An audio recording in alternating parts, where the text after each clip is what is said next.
In a far-off swamp forest, a sudden burst of light washed over the trees, briefly turning the dark woods bright. As the glow faded, it settled on a fallen log where a tiny blob slowly stirred. The small slime, sporting a single eyeball, wiggled in place and looked around nervously, trying to figure out where it was. From what he could piece together, the last thing he remembered was lying in bed the night before, scrolling through his phone and reading manga. He must have fallen asleep without noticing, because the next thing he knew, he had somehow died and ended up in another world. Strangely, that didn't bother him much. He'd read enough stories like this that the situation felt oddly familiar, almost expected. What mattered now was checking his surroundings and figuring out how to stay alive. He tried calling out, hoping someone else might be nearby, but when countless red eyes flickered to life deeper in the forest, he quickly decided silence was the smarter option.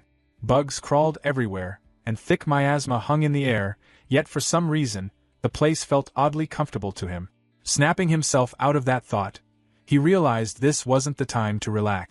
He needed to understand exactly what he had reincarnated into. That's when a notification window appeared in front of him, announcing that he was a level 1 slime mold. The system even labeled him as a weak creature. The realization hit hard. Of all things, he had become a slime mold. To make matters worse, his health was actively dropping, and if he didn't eat something fast, he'd die again. He scanned the area, wondering what counted as food for something like him. Then he remembered seeing a decomposer trait listed in the system window. That rang a bell. Slime molds were decomposers, which meant they could eat wood. Figuring that was his best bet, he spread his body across the log beneath him. The moment he focused on the command, his body automatically wrapped around the wood and began breaking it down. The sensation surprised him. The taste wasn't bad, kind of like a soggy biscuit. 15 minutes later, a large chunk of the log was gone. He let out a satisfied burp as he leveled up, his HP snapping back to full. The system informed him that he'd gained 1 skill enhancement point. Checking his status window, he recognized the decompose skill, but another one, pulsation, caught his eye. Unsure what it did, he decided to put the point into it just to find out. As the skill leveled up, his body spread outward in thin, web-like strands, each one pulsing like a blood vessel. He quickly understood that pulsation allowed the protoplasm inside him to flow back and forth, letting him move and shift position. The knowledge came to him instantly, magically transferred, even though he technically didn't have a brain anymore. Since eating more wood wouldn't give him additional experience, he decided to explore the ground. He was amazed by how freely he could reshape his body. Sliding down from the log, he spotted a mushroom nearby. Part of him remembered how humans usually ended up dead after eating random fungi, but his instincts as a slime mold told him this was food. Good food. He found the shortest route and scooted toward it. Once he reached the mushroom, he spread himself over it, climbing upward with thin tendrils. Reaching the top, he happily announced to himself that it was time to eat. In his mind, he imagined himself dressed in a fancy suit, calling out to the innocent little mushroom like they were meeting after a long online relationship. The mushroom questioned whether it really was him, and he reassured it, trying to appear charming. Then the mushroom turned around, revealing its true nature, practically inviting him to eat her. That's when it hit him, she was toxic. He'd been scammed. The system immediately warned him that he'd been poisoned, and his health started dropping fast. Panic set in. Acting on instinct, he tore off part of his body and flung himself away from the mushroom. The decomposition failed, giving him no experience, and the lost body mass reduced his maximum HP. Still, the poison effect cleared, and that alone saved him. Shaken but alive, he noticed that he'd managed to partially decompose the mushroom anyway. Frustrated that he couldn't finish it, he left while promising himself he'd come back once he was stronger. He climbed back up the log and settled into the hollow he'd made earlier, eating more wood. After another 15 minutes, his health fully recovered. Once restored, he headed out again, moving across the ground using pulsation. That's when an idea clicked. If he could decompose just a little of the mushroom each time, retreat to heal by eating wood, and repeat the process, he could eventually take it down completely. He named this plan Move Mountain, and returned to the mushroom. When he showed up again, the toxic mushroom complained that this was already the 8th time, asking if he seriously planned on never giving up. This time, instead of retreating, he suddenly restrained her, declaring she was under arrest. The mushroom was stunned as he finally managed to cover her entirely. The decomposition succeeded. He gained experience and unlocked poison resistance. Looking at the new skill, he realized why eating the mushroom had felt more tolerable toward the end. Still, he was annoyed that he hadn't leveled up. He thought the mushroom should have given way more experience. That irritation didn't last long. The damp environment was packed with mushrooms, and he eyed his next targets hungrily. He went on to consume many different kinds, leveling up as he gained more experience. Some were safe, like straw mushrooms, while others, like monk's cap, were extremely toxic but granted stronger poison resistance. He happily broke them all down, turning everything into nutrient. Eventually, he hit a point where mushrooms no longer gave him experience. Deciding not to waste them, he carried the extras back with him. The mushrooms clinging to his body worked as both food and protection. He remembered animal shows from his childhood, where crabs used sea anemones to scare off octopuses. Using poisonous mushrooms the same way, he figured he could deter predators that wanted to eat him. He felt pretty proud of himself for solving his safety problem so cleverly. Just as he was enjoying that thought, a strong wind whipped through the area. Looking up, he noticed something alarming: a group of wasps flying past, carrying chunks of what looked like raw meat. Staring at the giant hornets, Slimy wondered if the poisonous mushrooms stuck to his body might be enough to scare them off. He silently hoped they wouldn't notice him at all. Before anything else could happen, a long tongue suddenly shot out from the shadows, snatching one of the hornets out of the air. A green frog appeared and swallowed the massive insect in a single gulp. Slimy froze in horror. One predator was bad enough, but now another had joined the scene. The remaining hornets immediately swarmed the frog, attacking in a frenzy. From the sidelines, Slimy watched as they stabbed and bit at it. Individually, the hornets were clearly weaker than the frog, but their numbers made up for it. As the fight dragged on, Slimy couldn't help wondering whether they'd seriously injure each other. If they did, maybe he could sneak in and collect the leftovers. Logically speaking, decomposing monster corpses should give far more experience than wood or mushrooms ever could. Just as that thought crossed his mind, the frog suddenly opened its mouth wide. Activating some kind of empowered tongue skill, it lashed out and caught all the remaining hornets at once, swallowing them whole. Slimy was stunned. Then everything got worse. A massive shadow loomed overhead. Before Slimy could react, a giant snake lunged down at the frog, its jaws wide open. Blood sprayed across the swamp as the frog was devoured. Only then did Slimy realize the horrifying truth. The snake was actually the tail of an enormous bird standing in the swamp. The creature straightened up, its giant eye locking onto Slimy, who had been staring in shock. Accepting his fate, Slimy hurriedly offered up his mushrooms, silently begging the bird to spare him. He had already given up on fighting back after such a disastrous chain of events. The bird glanced at the mushrooms, then lifted its head and flapped its wings. A violent gust tore through the area, nearly blowing Slimy away and stripping 30 HP from him in an instant. Then the bird flew off. Night once again swallowed the swamp forest. Slimy, having tucked away what mushrooms he had left, sat trembling on the dead tree log. It finally sank in. He was at the absolute bottom of the food chain. Still, there was a strange bit of luck in that. The gap between him and those top predators was so large that he wasn't even worth eating. Checking his system window again, he bitterly noted that even leveling up 4 times in a single night hadn't changed the label, calling him a weak creature. He wondered how a slime mold like him was supposed to survive, let alone rise above this. Exhausted, he hoped it was all just a dream and that he'd wake up wrapped in his blanket. But morning came. Sunlight poured into the swamp forest. A green slime suddenly dripped down from a mushroom above, splashing onto Slimy like acid. The moment it touched him, his HP dropped sharply. He jolted in pain as the system announced he had gained a new skill called Burst.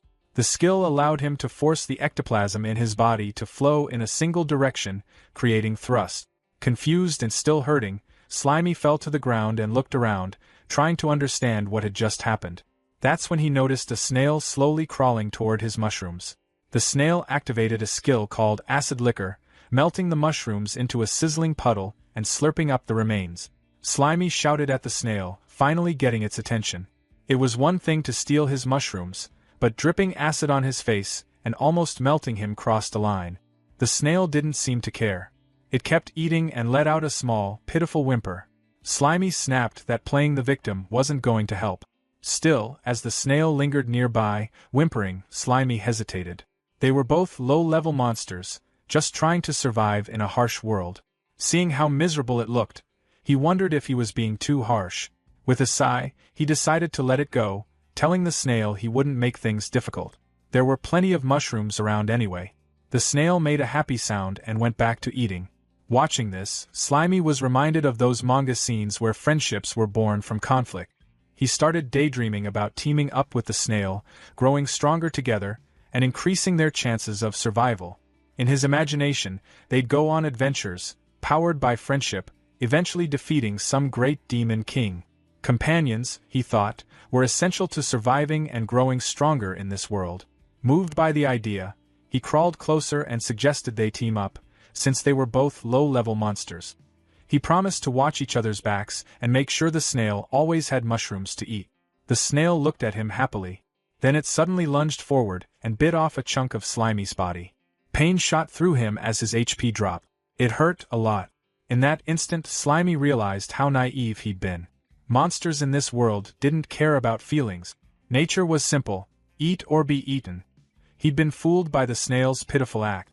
Even though they were both low-level, its strength was clearly higher than his. Deciding he needed to escape immediately, Slimy tried to pull away. The snail rose up and turned toward him, making it clear it had no intention of letting him go. Panicking, Slimy dumped his remaining skill points into pulsation. Pushing the skill to its limit, he surged forward. Both of them crawled across the dead tree, but after 3 exhausting minutes, they'd barely move. Worse, the snail was still right behind him. Slimy's panic grew when he realized its speed matched his own. The snail suddenly raised its head, its throat swelling. With a violent motion, it spewed acid liquor all over Slimy. His HP plummeted as his body split cleanly down the middle. For a brief moment, he wondered if his consciousness automatically stayed in the larger half. There was no time to think. The snail loomed over him, mouth open and dripping acid, then dove straight into his body and began eating. The half of Slimy that still held his mind barely managed to escape. He swore to himself that he'd endure this humiliation. For a slime mold, revenge could always come later. After finishing off the rest of Slimy's body, the snail turned back toward him. This time, Slimy had managed to grab hold of one of the mushrooms. As the snail charged again, Slimy activated Burst and jammed the toxic mushroom straight into its mouth. The snail immediately started thrashing and wailing as the poison took effect. Moments later, it collapsed beside Slimy, dead. The system notified him that he had defeated the snail and gained enough points to level up. Relief washed over him. He realized now why the snail always dissolved mushrooms with acid before eating them. It didn't have poison resistance at all. No matter how messy it had been, he had successfully defeated the first monster he'd faced in this world. Poking at the snail's corpse, Slimy wondered what kind of rewards he'd get from decomposing it. Crawling onto the body, he immediately noticed how sticky and gross the meat was. He tried to ignore the feeling, reminding himself that meat was meat. He even joked to himself about treating it like fancy French cuisine as he began decomposing it. The moment he did, an unbearable taste flooded his senses. It was absolutely vile, salty and sour at the same time, like thick mucus. A system window popped up, informing him that the decomposition had been terminated and that no experience points were gained. Still, he couldn't bring himself to throw it away. After all, this was a victory he'd earned by risking his life. Slimy reminded himself that if he wanted to survive, he had to get strong fast, and that meant he couldn't afford to be a picky eater. Gritting through it, figuratively holding his nose, even though he didn't actually have one, he forced himself to swallow the revolting meal. The forest echoed with wet, miserable retching sounds as his body spasmed and glitched like a broken mass of slime. He kept going anyway, shoving down the snail meat along with a few nearby mushrooms. When he finally finished, the system announced that decomposition was complete. He gained enough experience to level up from 6 to 7, and his body regenerated. Despite what the system claimed, he felt awful. He collapsed into a melted puddle beside the empty red shell, somehow feeling worse than before he'd eaten. Pulling up his status screen, he noted that he had 1.4 skill points available. His skills now read: Decomposition level 6, Pulsation level 3, Poison resistance level 3, and Burst level 1. He thought about what those actually meant in real life. Decomposition was basically just eating. Pulsation felt like running away. Poison resistance translated to getting beaten up and not dying. Burst? Also running away, just faster. Accepting his situation, he told himself that complaining was pointless for a slime mold. In his mind, he pictured powerful forest predators like giant hornets as massive, muscular monsters. With stats as low as his, he knew provoking them would be suicide, even if he somehow had attack skills. Survival came first. With that in mind, he dumped his points into pulsation again. The skill climbed to level 4. Excited, he immediately tested it, pushing his slime body as hard as he could and measuring how fast he moved across the log. His new top speed turned out to be 20 centimeters per second. At first, that sounded impressive, until he calculated it was only about 0.78 kilometers per hour. The realization crushed him. Even after all that effort, he was still painfully slow. A week later, Slimy lounged inside a hollow log, holding a red mushroom. The log had kept him safe, but he'd completely exhausted the nearby food supply and only gained 2 levels in all that time. It was clear he needed a new base. Before leaving, he decided to do one last big scavenging run to fill both his stomach and his inventory. Activating search, he flattened his body into a vein-like network, spreading out in multiple directions at once. The range expanded along with his HP, and his yellow slime stretched across the forest floor like a living map. The system notified him that 3 white mushrooms had been stored inside his body. Pushing farther, he collected 6 small grass mushrooms. With his refined body control, he could either store items or decompose them instantly, which made gathering far more efficient.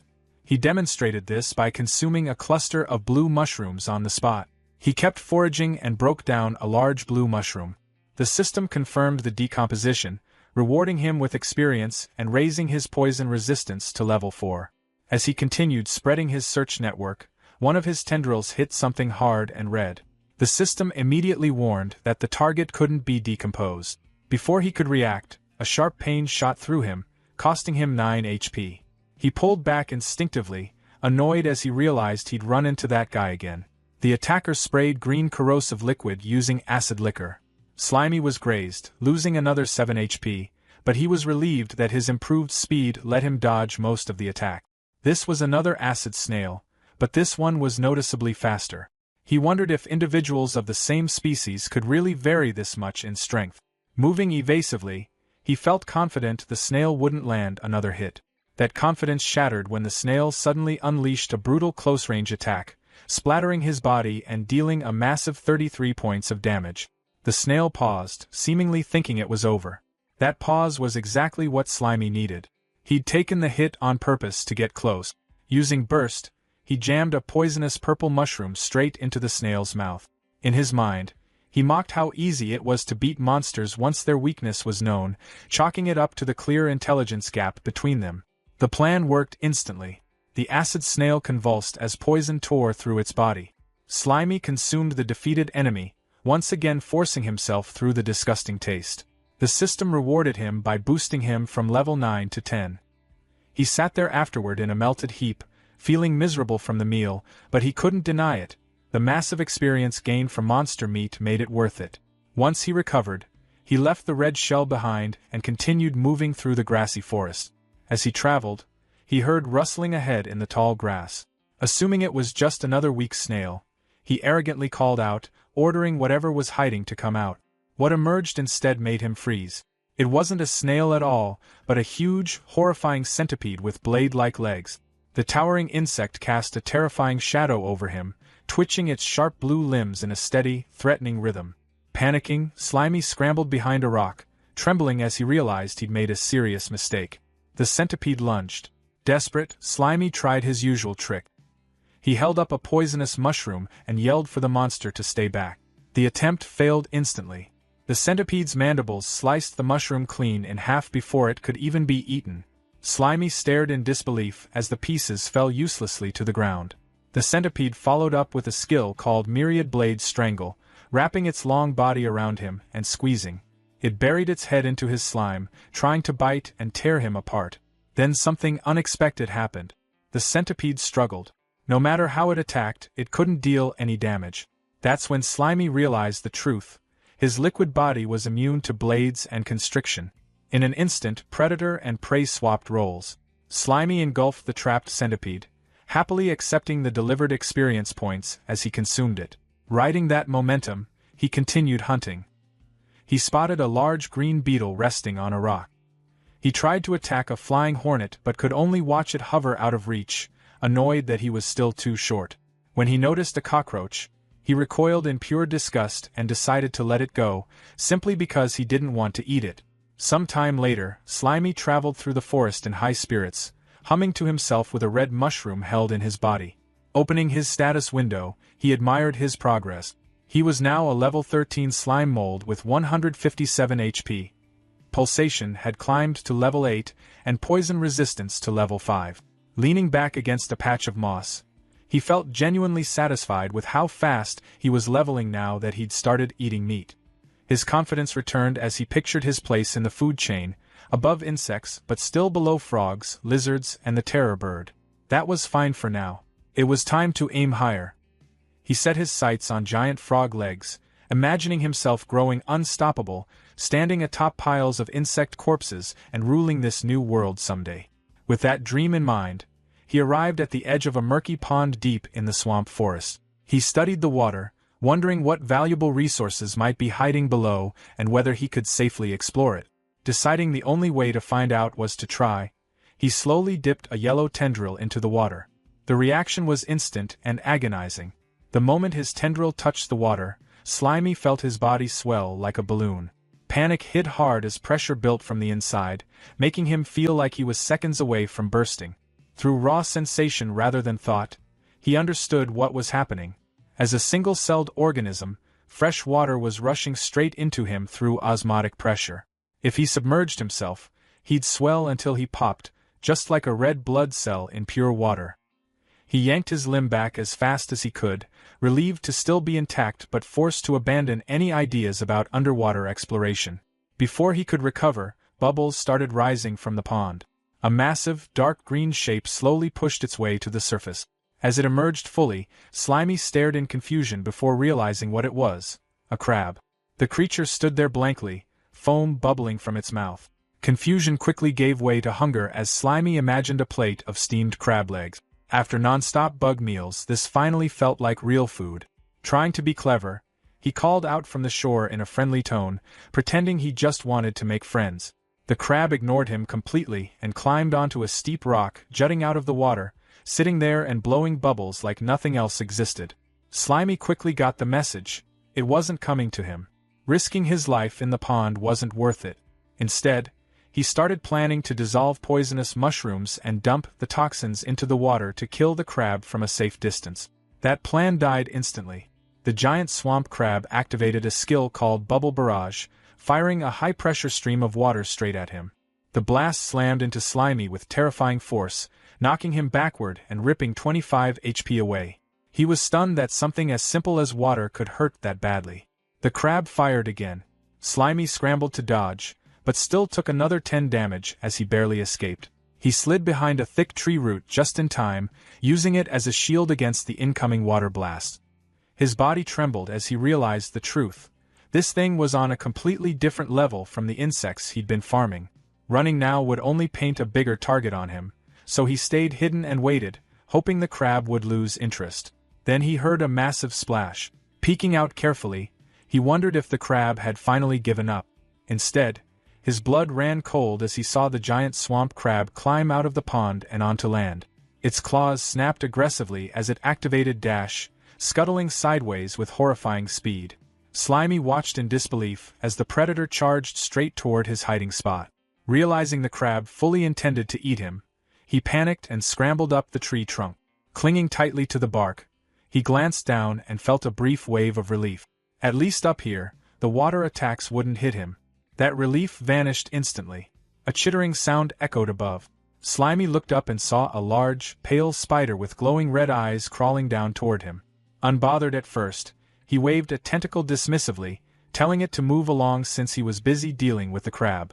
In his arrogance, he even warned the spider not to be rude, bragging that he'd eaten plenty of bugs just like it. The spider didn't retreat. It hissed, red eyes burning brighter, and suddenly struck with arachnid slash.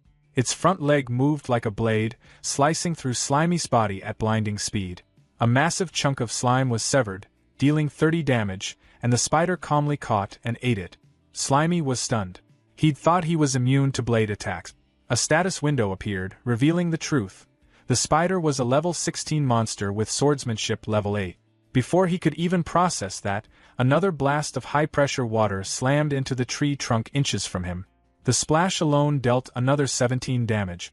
Trapped between the blade-wielding spider above and the water-blasting crab below, Slimy felt despair close in. Staring up at the spider blocking his escape, he cursed his luck as tears welled up in his single eye. He was stuck. Again. Below, the crab fired another bubble barrage straight up the tree. Slimy dodged at the last possible second. The water beam missed him and slammed straight into the spider's face. The impact knocked the spider clean off the tree. The spider hit the ground in a fury and immediately retaliated, firing a stream of white webbing at the crab. The sticky silk wrapped around the giant swamp crab, slowing its movements. Taking advantage of the opening, the spider leapt forward and slashed at the crab's shell. The crab responded with crustacean carapace, hardening its shell to block the strike, then countered with crustacean clamp, snapping its claws viciously. The spider twisted away using arachnid silk control, binding the crab's claws even tighter with sticky webs. High above, Slimy watched the chaos unfold. Inside, he celebrated. His enemies were tearing each other apart just like he'd hoped. The battle raged on. The crab bubbled angrily, struggling to free its bound claws. The spider seized the moment and delivered a precise slash to the crab's eye stalk, triggering a burst of light and pain. It hissed, ready to finish the job. But the crab wasn't done. With a violent swing, it forced the spider to leap back. Still, the crab's massive claw remained trapped in thick webbing. Capitalizing on that weakness, the spider moved at blinding speed, wrapping the crustacean completely in silk. Soon, the giant swamp crab was helpless, cocooned like prey. The spider climbed onto its shell, ready to feast. From the tree, Slimy stared in disbelief. The smelly crab was tied up like something from a grocery store, and the smaller spider had completely flipped the fight. The spider loomed over the crab's face. The crab stared back, foam bubbling from its mouth. The bubbles gathered rapidly, glowing with intense pressure. Then everything exploded. A massive blade of compressed water erupted from the crab's mouth with a deafening roar. Water cutters spiraled outward, shredding the silk cocoon instantly. The spider was caught midair and sliced apart in an instant, its body torn into pieces. The desperate counterattack sent water blades flying in all directions. One sliced into the tree trunk, missing Slimy by inches. He shuddered, realizing the crab's survival instincts had triggered a terrifying hidden power. Below, the giant swamp crab collapsed, completely drained. It spat out one last weak stream of water before going still. The battlefield fell silent. The spider lay in pieces, and the crab lay motionless, wrapped in torn webbing. Slimy waited behind the tree roots until he was sure the attacks had stopped. When the danger finally passed, he emerged cautiously.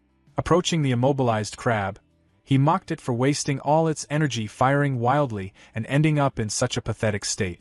Still, he faced a problem. The creature was tough. Suffocating it was risky, and its clamped mouth meant he couldn't shove mushrooms inside. He needed to act fast before it recovered. Scanning the area, his gaze landed on a large, heavy rock. Spreading his body over it, he tried to store it using slime space. A system error flashed, insufficient space. He realized his storage capacity depended on his HP, which was still too low after the fight. Making a hard choice, he vomited up his entire mushroom collection to free inventory space. With nothing left stored, he successfully absorbed the massive rock. His yellow body bulged under the weight, slamming into the ground with a heavy thud. Complaining internally about how heavy it was, he dragged himself forward and slowly climbed the tree. Reaching a position directly above the trapped crab, he looked down and calmly declared that he had come to take its life. Letting gravity do the work, Slimy released his grip. He dropped like a stone. The giant swamp crab looked up in terror as a massive yellow mass fell from the sky. In a final desperate move, it fired one last high-pressure stream of water upward. The water jet struck the falling slime and rock, but the momentum was unstoppable. Slimy grit through the pain, refusing to back down. He was going to crush his enemy, no matter what it took. Below him, The crab braced as a massive shadow swallowed it whole. Then came the impact. With a deafening crash, the rock-filled slime mold slammed straight into the crab's shell, sending out a violent shockwave. When the dust finally settled, Slimy was perched on top of a completely crushed shell. The system confirmed the kill and rewarded him with enough experience to reach level 14, along with half a skill point. Relief and joy hit him all at once. Still alive. Still standing. He burst into wild laughter, celebrating the fact that he was the last one left alive. Not wasting a second, he settled onto his fresh kill and happily declared it was time to eat. Perched on the overturned shell like a chef, Slimy carefully arranged the crab's organs and roe inside it, turning the shell into a makeshift soup bowl. He ignored the spider remains entirely. Using a piece of crab leg as a utensil, he dipped the white meat into the rich yellow roe and took his first bite. The flavor overwhelmed him. After days of moldy wood, snails, and insects, the taste of fresh seafood exploded across his senses. Tears streamed down his slimy face as he realized something important. Good food really did heal the soul.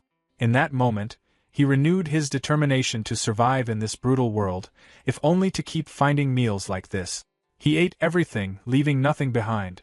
Completely stuffed, he sprawled across a log, satisfied and content.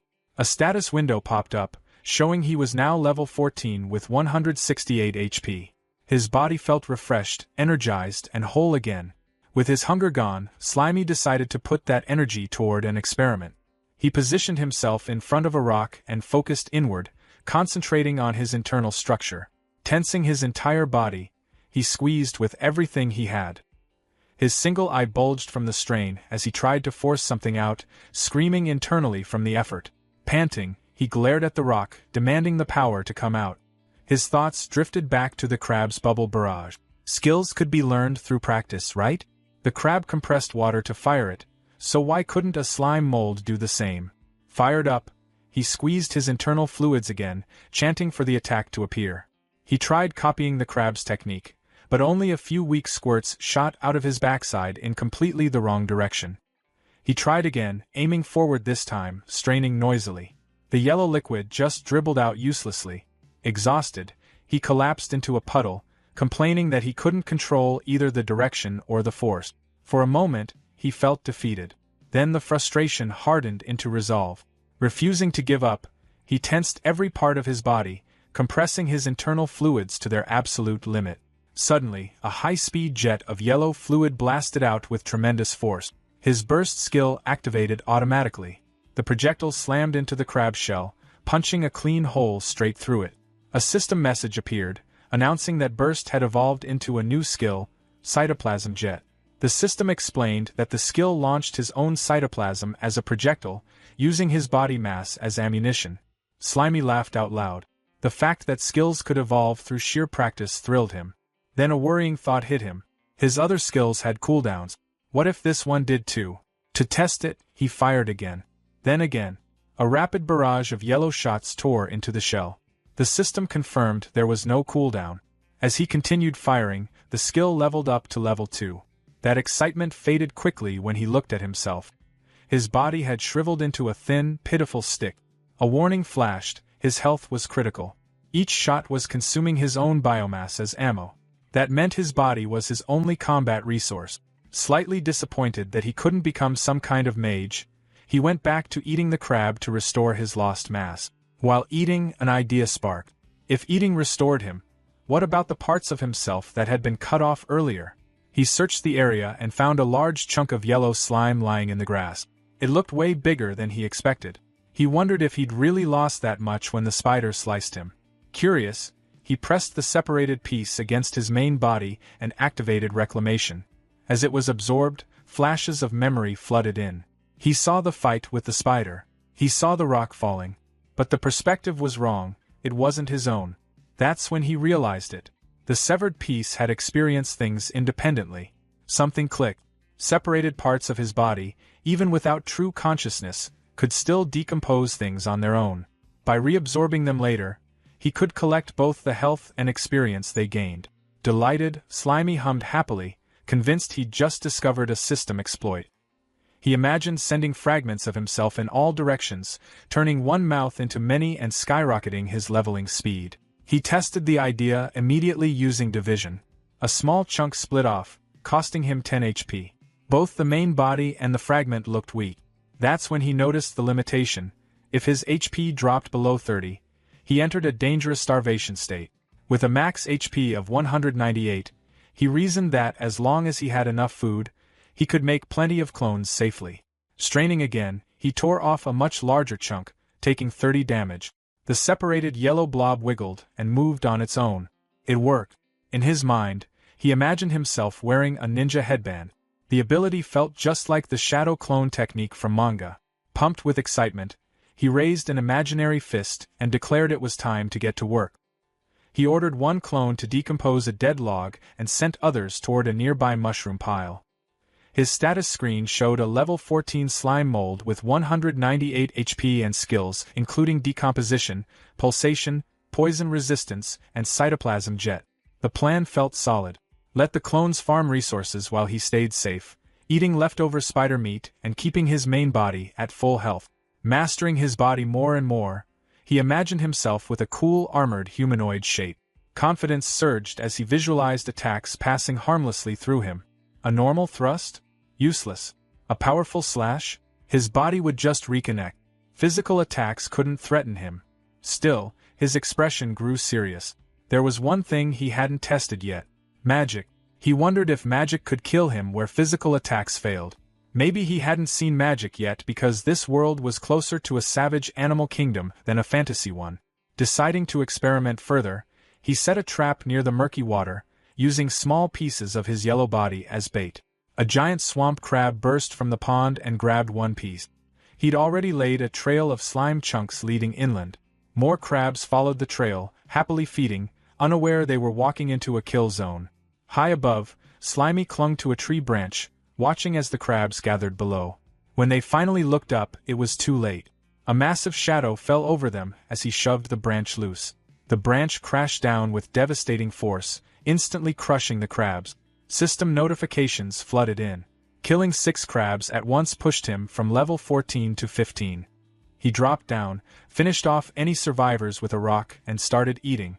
After decomposing the meat, his health fully recovered. He glanced at the clean shells, satisfied with how efficient his farming method had become. Feeling stronger than ever, he decided to practice combat. Setting up a crab shell against a rock, he imagined himself as a cool gunslinger, preparing a move he proudly named Plasmodial Barrage. In reality, he unleashed a storm of yellow slime bullets, hammering the target with speed and force. Smoke rose from the shell as the system announced that cytoplasm jet had leveled up from 5 to 6. The intense training, however, began to take its toll. The slime mold was left shriveled and cracked, his body dried out and his health hanging by a thread after using his own mass as ammunition. To pull himself out of the autophagy state, he sluggishly ate a mushroom, feeling his form slowly plump back up. Looking back on the last 2 days, he noted that the non-stop training had paid off. Both the power and accuracy of his attacks were noticeably better. He ran through the numbers in his head and realized he could only fire about 30 cytoplasm jet shots before his health dropped into dangerous territory. That limit bothered him. He started wondering how to make each shot deadlier without burning through more of his own body. As he picked up a poisonous mushroom and then a nearby rock, an idea clicked. If he could add ingredients to his ammo, the shots wouldn't have to rely on raw force alone. Wrapping a poisonous mushroom inside a slime projectile should let him inflict poison damage from a distance. Encasing a rock, on the other hand, would massively boost physical impact. Without hesitation, he tested it. The rock-infused shot slammed into its target with a sharp crack, proving the concept instantly. Pleased with himself, he smugly decided he was a genius for inventing such a flexible attack. His celebration was cut short by a soft cooing sound. He noticed a strange glow coming from a hollow in a nearby tree and wondered if it was just a bird or maybe fireflies. Curiosity won out. He climbed the trunk and peeked straight into the glowing hole. What he saw nearly stopped his core. A spectral, glowing blue owl stared back at him. Its magical aura was unmistakable. Panic exploded through him as his worst fear became reality. This was a monster that used magic. Terrified of being hit by a spell, he dropped from the tree and fled as fast as he could. The owl didn't chase him. It simply remained perched, silently watching him run. What he didn't know was that this wasn't a wild monster at all, but a magical skill called symbiotic scrying. Far away, a human woman held her hand up like a telescope. Her right eye glowed with the same blue light as the owl's, sharing its vision. She rode atop a massive armored boar alongside 2 other adventurers. When a bearded man asked if she'd found anything, she lowered her hand and casually replied that it was nothing important, just a strange little monster. The group continued through the forest. A pink-haired scout commented that it felt odd not encountering any high-level monsters. The bearded warrior told Little Steel to stay sharp and lead, worried that their magical link to the guild master had gone quiet. Meanwhile, the slime mold was in full panic mode. Convinced the owl had marked him, he fled blindly, knowing better than to mess with magic users. He reached a river and hesitated, unsure how to cross. Then he remembered physics, momentum mattered. He launched himself into the air and, mid-flight, activated Plasmodial Barrage. Instead of attacking, he fired backward, using the shots as propulsion. The plan worked, but it cost him 80 HP. He rocketed over the river, crashing hard on the other side, exhausted but alive. Believing he'd escaped, he gnawed on dead wood to recover. Even as his health stabilized, he admitted to himself that while he was strong for his level, a true high-tier enemy would kill him instantly. Then the air changed. A terrifying pressure slammed down on him, wrapped in a dark, fiery red aura. He froze, sensing something far worse than the snake-tailed terror bird. Assuming the magic owl had found him, he slowly turned, only to realize the source of fear wasn't the owl at all. Lying on the forest floor was a colossal severed claw, white-scaled with a black nail, so massive it crushed trees beneath it. His single eye struggled to process what he was seeing. A giant finger. Fear twisted instantly into greedy excitement. To him, this was a legendary golden finger, the kind of cheat-like power-up whispered about in stories. If he absorbed it, he was sure it would grant immense power, maybe even a massive evolution. Laughing wildly at his luck, he spread his body over the scales and activated dissolution, wrapping slime tendrils around the limb. Almost immediately, pain ripped through him. The object resisted digestion fiercely. A system alert flashed, decomposition failed. His skill was too low, or the level gap was simply too large. The limb's invulnerability activated, its overwhelming power repelling his cells. Instead of gaining experience, he started taking damage in wave. Realizing he was killing himself, he activated autotomy and severed the connection. A chunk of his body tore away as he recoiled. Staring at the finger again, he felt nothing but regret as tiny +1 experience messages floated up mockingly. He cursed himself for not upgrading decomposition sooner. The treasure was right there, yet completely unusable. He couldn't digest it, and his inventory was far too small to store it. Reluctantly, he decided to leave it behind, grind levels, max out his skill, and come back later. That plan shattered instantly. The ground began to rumble violently. The severed finger suddenly glowed, erupting with energy before blasting straight out of the earth. It tore through soil, rock, and trees, shooting into the sky. Shockwaves and debris exploded outward. He spotted a blast racing toward him, and barely survived as it carved a massive crater nearby. Trembling, he crawled beneath a tree root, shaken to his core. The world suddenly felt terrifyingly vast. The farther he traveled, the smaller he felt. His arrogance drained away, replaced by caution. He chose to return to basics, hiding, decomposing dead wood, and growing stronger safely. Deep underground, the severed finger finally came to rest. In the darkness, it sat still, then erupted with a terrifying red and black aura, revealing it was far more than a dead limb. Checking his mental map, the slime mold confirmed the golden finger was far northeast and the magic owl far southwest. He was safely between them, deep in dense forest. He chose a thick tree and decided to set up a temporary base. Using dissolution, he melted into the trunk, planning a narrow entrance to block large monsters while hollowing out a spacious interior. Imagining himself in a hard hat, he eagerly excavated layer by layer. For light, he planted a glowing mushroom that emitted faint poison with its blue shine. Exhausted but satisfied, he collapsed onto a moss bed he'd gathered. A stone table sat nearby, the entrance plugged with poison mushrooms, a decoy tunnel below, and a hidden passage leading to his true chamber. It was clever, safe, and his. Relaxing at last, he lay back, chewing on a twig like a cigar, enjoying the feeling of security. Then a loud, rhythmic buzzing vibrated through the wood. Annoyed, he poked his head out and shouted at the noise, only to see a massive swarm of wasps filling the canopy. Instead of fear, his eye narrowed with calculation. An idea formed. He fired a cytoplasm jet and smashed a wasp out of the air. Then he openly sat at his entrance, taunting the swarm. Enraged, they dove at him, stingers thrusting. He retreated instantly into the narrow tunnel, causing the wasps to miss or get stuck. Inside, he sighed in relief as the system notified him of effortless experience gains. His sticky body worked like flypaper. Letting 2 wasps escape on purpose, he followed them back to a massive nest high in the trees. From a branch, he studied it, already planning its destruction. When he revealed himself, sentries released pheromones and the sky filled with buzzing. Thousands poured out. Confident that stings were useless, he welcomed the experience, until the wasps formed a tight, vibrating ball around him. Heat surged. A system warning screamed as his cells began dying. Horrified, he realized they were cooking him alive. Panicking, he unleashed plasmodial barrage, shredding the formation. Then new enemies appeared, armored wasp guards with beeswax shields that blocked his shots. Worse still, he spotted a white-furred insect wielding a staff. A glowing magic circle formed overhead. A wasp mage. The hierarchy was clear, and his greatest fear, magic, stood right in front of him. As guards charged, he fired non-stop, anchoring himself to the branch and decomposing wood to regenerate health mid-battle. When guards crashed into him, he mocked them as his body trapped and dissolved them alive.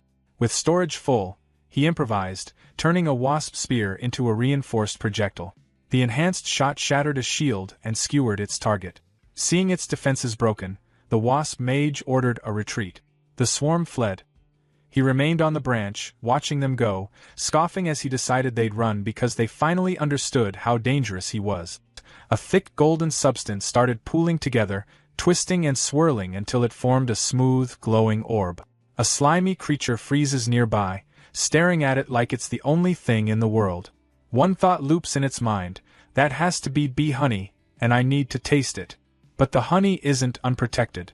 A large, regal bee mage drifts into view, staff in hand. With a smooth flick of its wand, it gathers mana and forms a small orb of fire. Basic stuff, a beginner spell called Spark Ember.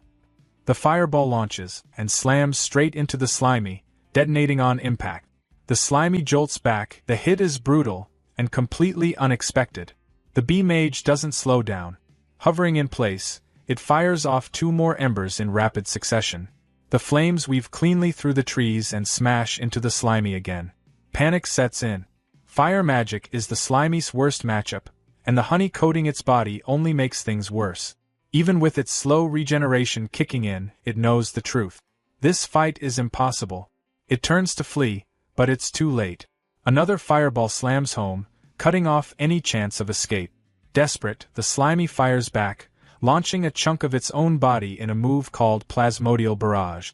The attack is fast and sloppy, but it never reaches its target. 2 smaller bee soldiers flash into existence beside the mage, and together they cast twin beeswax barrier. A glowing, hex-shaped shield snaps into place. The slimy's attack splatters uselessly against the barrier. It stares stunned. Offensive magic, defensive buffs. Of course they have both. Completely unfair. That's when more fire rains down from above. The bee mage shifts tactics and casts Swarm Summon. From the hive, a wave of small, glowing bees pours out. They don't hesitate. Each one dives straight at the slimy and explodes. The forest shakes as blast after blast rocks the area, hammering the creature without mercy. Barely holding itself together, the slimy ends up stranded on a high tree branch. Its body quivers, barely clinging on. From a distance, the bee mage watches in silence. For the final move, the mage floats closer and presses its wand against the branch. With a clean, sawing motion, it cuts through the wood. The branch cracks and snaps. The slimy falls, straight down toward the same pool of golden honey it wanted so badly. As it plummets, the bee mage gathers power, standing over the honey as energy swells into a massive fireball, far bigger than anything before. The entire swarm goes quiet, watching. With one final motion, the mage releases the spell. The colossal fireball roars downward, aimed at the helpless Slimy and the honey below, ready to erase everything in a single, overwhelming explosion. The colossal fireball slams into the ground, detonating in a massive blast that swallows the honey pool and the falling Slimy decoy. Smoke, fire, and debris roar into the air as the bee mage and its soldiers watch in tense silence. For a moment, it looks like the fight is finally over. Then something moves. A lone bee soldier buzzes uneasily, sensing something off. The others turn just in time to see a small chunk of Slimy push up from the forest floor. In a flash, it launches forward and slaps onto the bee mage. While the main bee forces focused on the decoy outside, the nest itself had been left nearly undefended. From the very beginning, Slimy had been stretching its body underground, slowly forming a hidden tunnel straight into the heart of the hive. The creature shoved onto the branch and dropped into the explosion wasn't the real one at all, just a split-off decoy made at huge cost to Slimy's health. While the bees poured everything they had into destroying it, the real Slimy slipped away through its secret passage. Now deep inside the hive, Slimy slides through tight honeycomb corridors. It sends out thin tendrils, feeling its way through the maze. It passes a chamber overflowing with honey but doesn't stop. This can wait. What it's after is far more important. Its tendrils suddenly break into a vast chamber. There, exposed and massive, is the bee queen.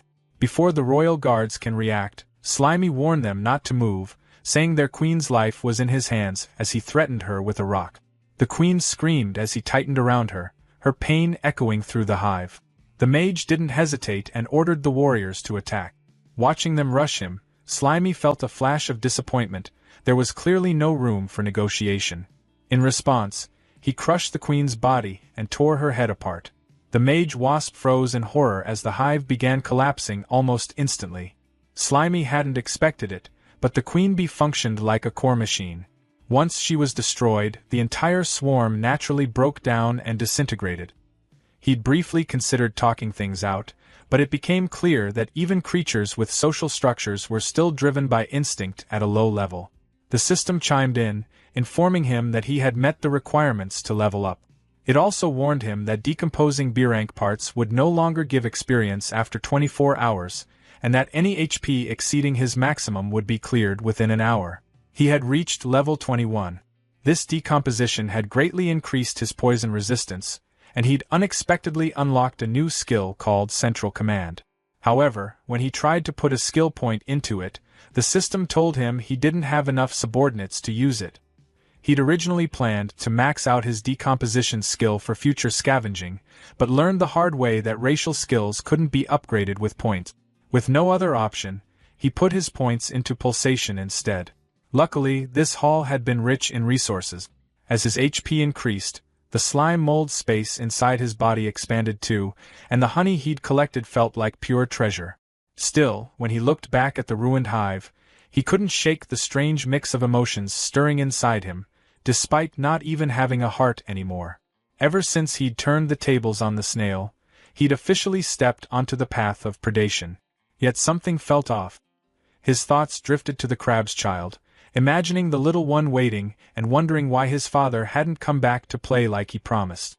He pictured the crab telling his wife he'd be late because of work, asking her to explain it to their child. The mother would reassure the baby, saying his dad was working hard and just needed time. But as hours passed, even she would start to worry. It had gotten so late, and there hadn't even been a call. She might have wondered if he'd passed out drunk somewhere. Eventually, she'd decide to go look for him, bringing the baby along. On the road, the baby crab would be singing his favorite anime song until his mother told him to quiet down so he wouldn't disturb anyone. Then they'd spot a man stumbling toward them. The baby would recognize him instantly and call out, confused about why his dad was walking the wrong way.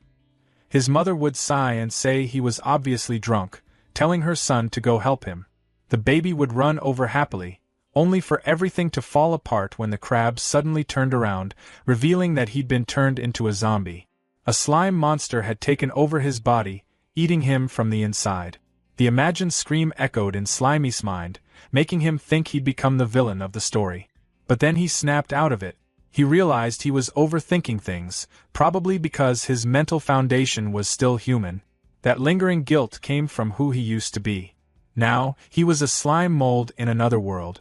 He didn't have the luxury of choice. If he didn't hunt, he'd be hunted. The weak were food for the strong, that was just how nature worked. To survive in this ice sky, hunting and decomposition were his only real options. Material foundation determined the superstructure, so survival came first. With that decided, he turned his focus to reclaiming the split body he'd released earlier that morning, curious about what surprises it might bring. He rushed toward the location. As he got close, he slowed down, confused by the sight of a campfire. He crept forward and hid behind some bushes, wondering if humans were nearby. Sure enough, a hunter party was sprawled around the fire. One of the men casually asked Nia if she wasn't worried about getting poked while leaning against the pig. Slimy was surprised. It really was humans. Nia replied that the steelback's bristles were soft when it was relaxed, thanking it for its hard work and saying they'd be counting on it again tomorrow. Carter explained that they'd originally been searching for their guildmaster, but somehow ended up lost themselves. As captain, he blamed himself and apologized to the team. Cole pointed out that magic communication had been cut off, there were no signs of high-level magical beasts, and even the forest itself felt like a maze. With so many strange things happening at once, no one could have predicted this. He told Carter not to beat himself up. Even though they hadn't found the guildmaster, there was no need to panic. After all, he ranked among the top 3 strongest leaders of the 8 great guilds. Once they found their way back, they could just report everything to the church. Carter agreed that the guildmaster's strength was unquestionable, but reminded them that he'd been missing for 2 whole years. Rumors had spread that the church was suspicious of him, especially since he'd disappeared shortly after accepting a mission personally assigned by the Pope. 10 years ago, Guildmaster Goon founded the 100-Style Guild. Unlike other guilds with strict requirements, his guild accepted anyone regardless of race, profession, or level, as long as they followed its principles. No deception, no abuse, no evil. Every reward Goon earned from monster subjugation was distributed fairly, helping all members grow. Because of that, the 100-Style Guild became famous for its generosity and unity, quickly rising to become one of the 8 great guilds. But that rapid growth also drew suspicion from the church. 2 years ago, Goon left for the swamp forest on a mission and never returned. Without his protection, members were poached or drifted away, and the once glorious guild fell into a fragile state. Goon had seen potential in Carter, which was why Carter formed this squad to search for news about him. In the end, only Nia and Cole answered his call, and he was genuinely grateful to them. Nia told him not to worry, saying that without Goon and the 100-Style Guild, someone with a niche profession like hers might never have become an adventurer at all. Cole laughed and said that with her ability to control intermediate magical beasts, plenty of guilds would fight to recruit her. Even if something had happened to Goon, she wouldn't need to worry about finding a new place to belong. Nia snapped at him to shut his mouth and go to sleep, while Cole quickly told her to just pretend he hadn't said anything. As the group settled down, Slimy tried to eavesdrop, but from where he was hiding, everything sounded muffled and unclear. Gathering information from humans felt important if he wanted to understand this world properly, so he decided to take a risk. He stretched out a thin part of his body, using it like an antenna, slowly sending it toward the hunters to listen in. He barely had time to process what was happening when Cole suddenly sensed something wrong and instantly stabbed the extended slime with an ice spike. The system immediately warned Slimy that frost was super effective against him, reducing his speed by 90%. Panic hit him hard. Cole calmly told the others not to worry, saying he'd already dealt with it, but the rest of the party was alert now, scanning the area. They soon spotted the slime impaled on the ice spike. The steelback boar walked over, sniffed it, and then casually bit the slime off the ice. Before Slimy could react, the boar started slurping him up like a noodle, dragging him toward its mouth. Slimy was sure this was about to be an instant game over, until Nia shouted for the steelback to stop. She said they shouldn't kill things indiscriminately. It was just a small, passing monster and clearly not a threat, so there was no reason to eat it. Reluctantly, the steelback spat Slimy out, and he landed right in Nia's hand. As she held him, she frowned slightly, saying he felt familiar, like she'd seen him somewhere before. Half curious, half serious, she asked if he wanted to form a monster contract with her. To Slimy, she looked like a literal angel. The idea of finally experiencing those classic ice-sky bonds made him instantly agree in his heart. Before anything could happen, Carter cut in and told her to stop fooling around. They still needed to find their way out of the forest tomorrow, and now wasn't the time to be collecting monsters. He added that wasting mana on a low-level slime was pointless. That comment hit Slimy harder than the ice spike. Nia shrugged and let him go. As Slimy landed on the ground, he realized something important. They couldn't hear him speak at all. That realization sparked an idea. Slowly, he stretched his body again, shaping himself carefully in front of them. The hunters stared as Slimy formed the word, hello, using his slime body, fully expecting them to be shocked by his intelligence. Instead, they looked mildly disgusted and assumed he was excreting waste. That's when it hit him. They didn't speak Chinese. The realization deflated him instantly. Any attempt at communication would probably just get him labeled as a weird monster and killed on the spot. Deciding it was safer to give up, Slimy retreated. At least now he knew humans existed in this world. Unfortunately, there was also a very real language barrier standing between them. Under the moonlight, the slime mold bounced across the water, quickly putting distance between himself and the humans he'd just run into. Once he landed safely on the grass, he pulled back the magical threat he'd been holding onto. Magical surveillance was still his biggest weakness, and the last thing he wanted was to run into that spectral owl again. To distract himself, he decided to test out a new skill he'd picked up during the wasp fight. When he activated Nucleus Command, a digital grid spread out around him, scanning the area. His senses sharpened instantly, turning into something like a living radar. Soft beeps echoed in his awareness as the blue grid expanded through the trees, mapping the dark forest around him. He settled onto a rock and waited. The scan locked onto something familiar. He felt it immediately, one of his split bodies. That's when it clicked. Nucleus Command wasn't just scanning the environment. It was tracking pieces of himself. He shot through the forest, following the signal as it grew stronger. Soon, it led him to a fallen log where a huge, glowing yellow mass pulsed softly. He froze in shock. His clone had grown massive on its own. For a moment, he wondered just how much it had decomposed while he was gone. Without hesitation, he activated Reclamation and merged back with the oversized clone, pulling in all its nutrients. The system instantly announced a massive boost in experience and HP. Energized, he leapt away, chasing the next signal and continuing his harvest. Another clone was found and absorbed, pushing his poison resistance up to level 8. With the combined experience, he leveled up again, reaching level 22. Landing back on the grass, he felt eager to keep going.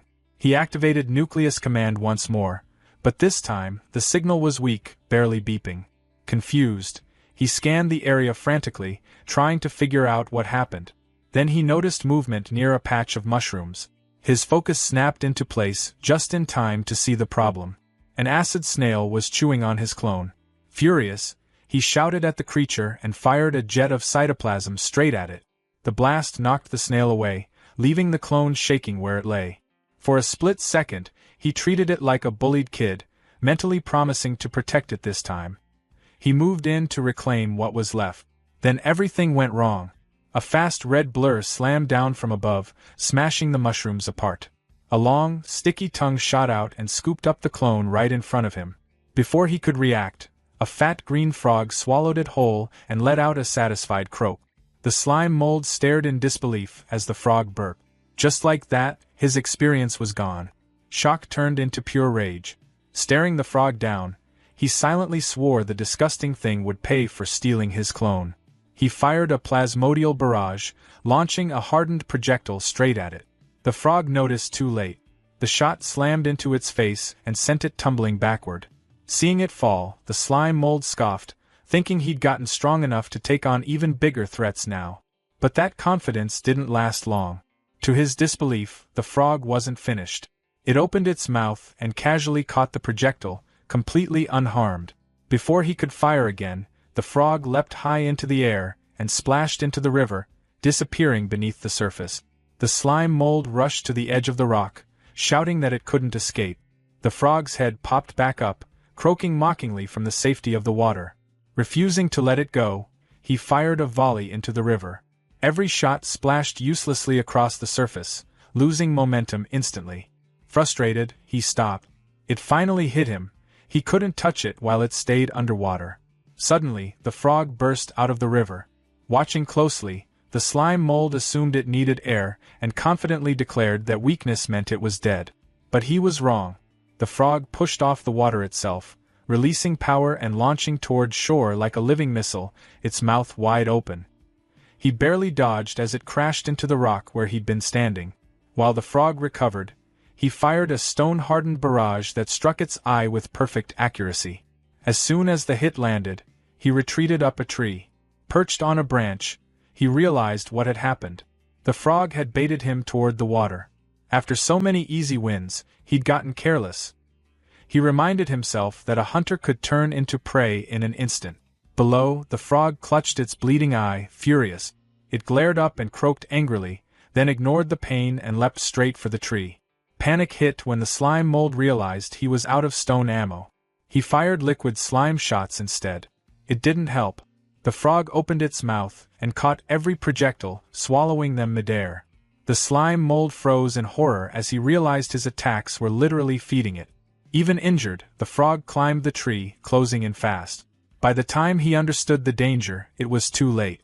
The frog's tongue shot out and wrapped tightly around him. A brutal tug-of-war followed, the slime mold clinging to a branch while the heavy frog yanked downward. The strain became unbearable. The branch cracked, then snapped. As he fell, clutching the broken wood in terror, he saw the frog waiting below with its mouth wide open. In that split second, he used reverse momentum.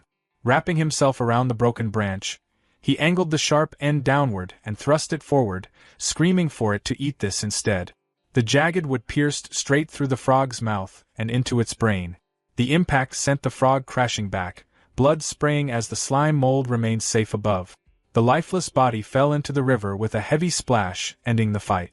Clinging to the tree trunk, he finally relaxed, relieved it was over.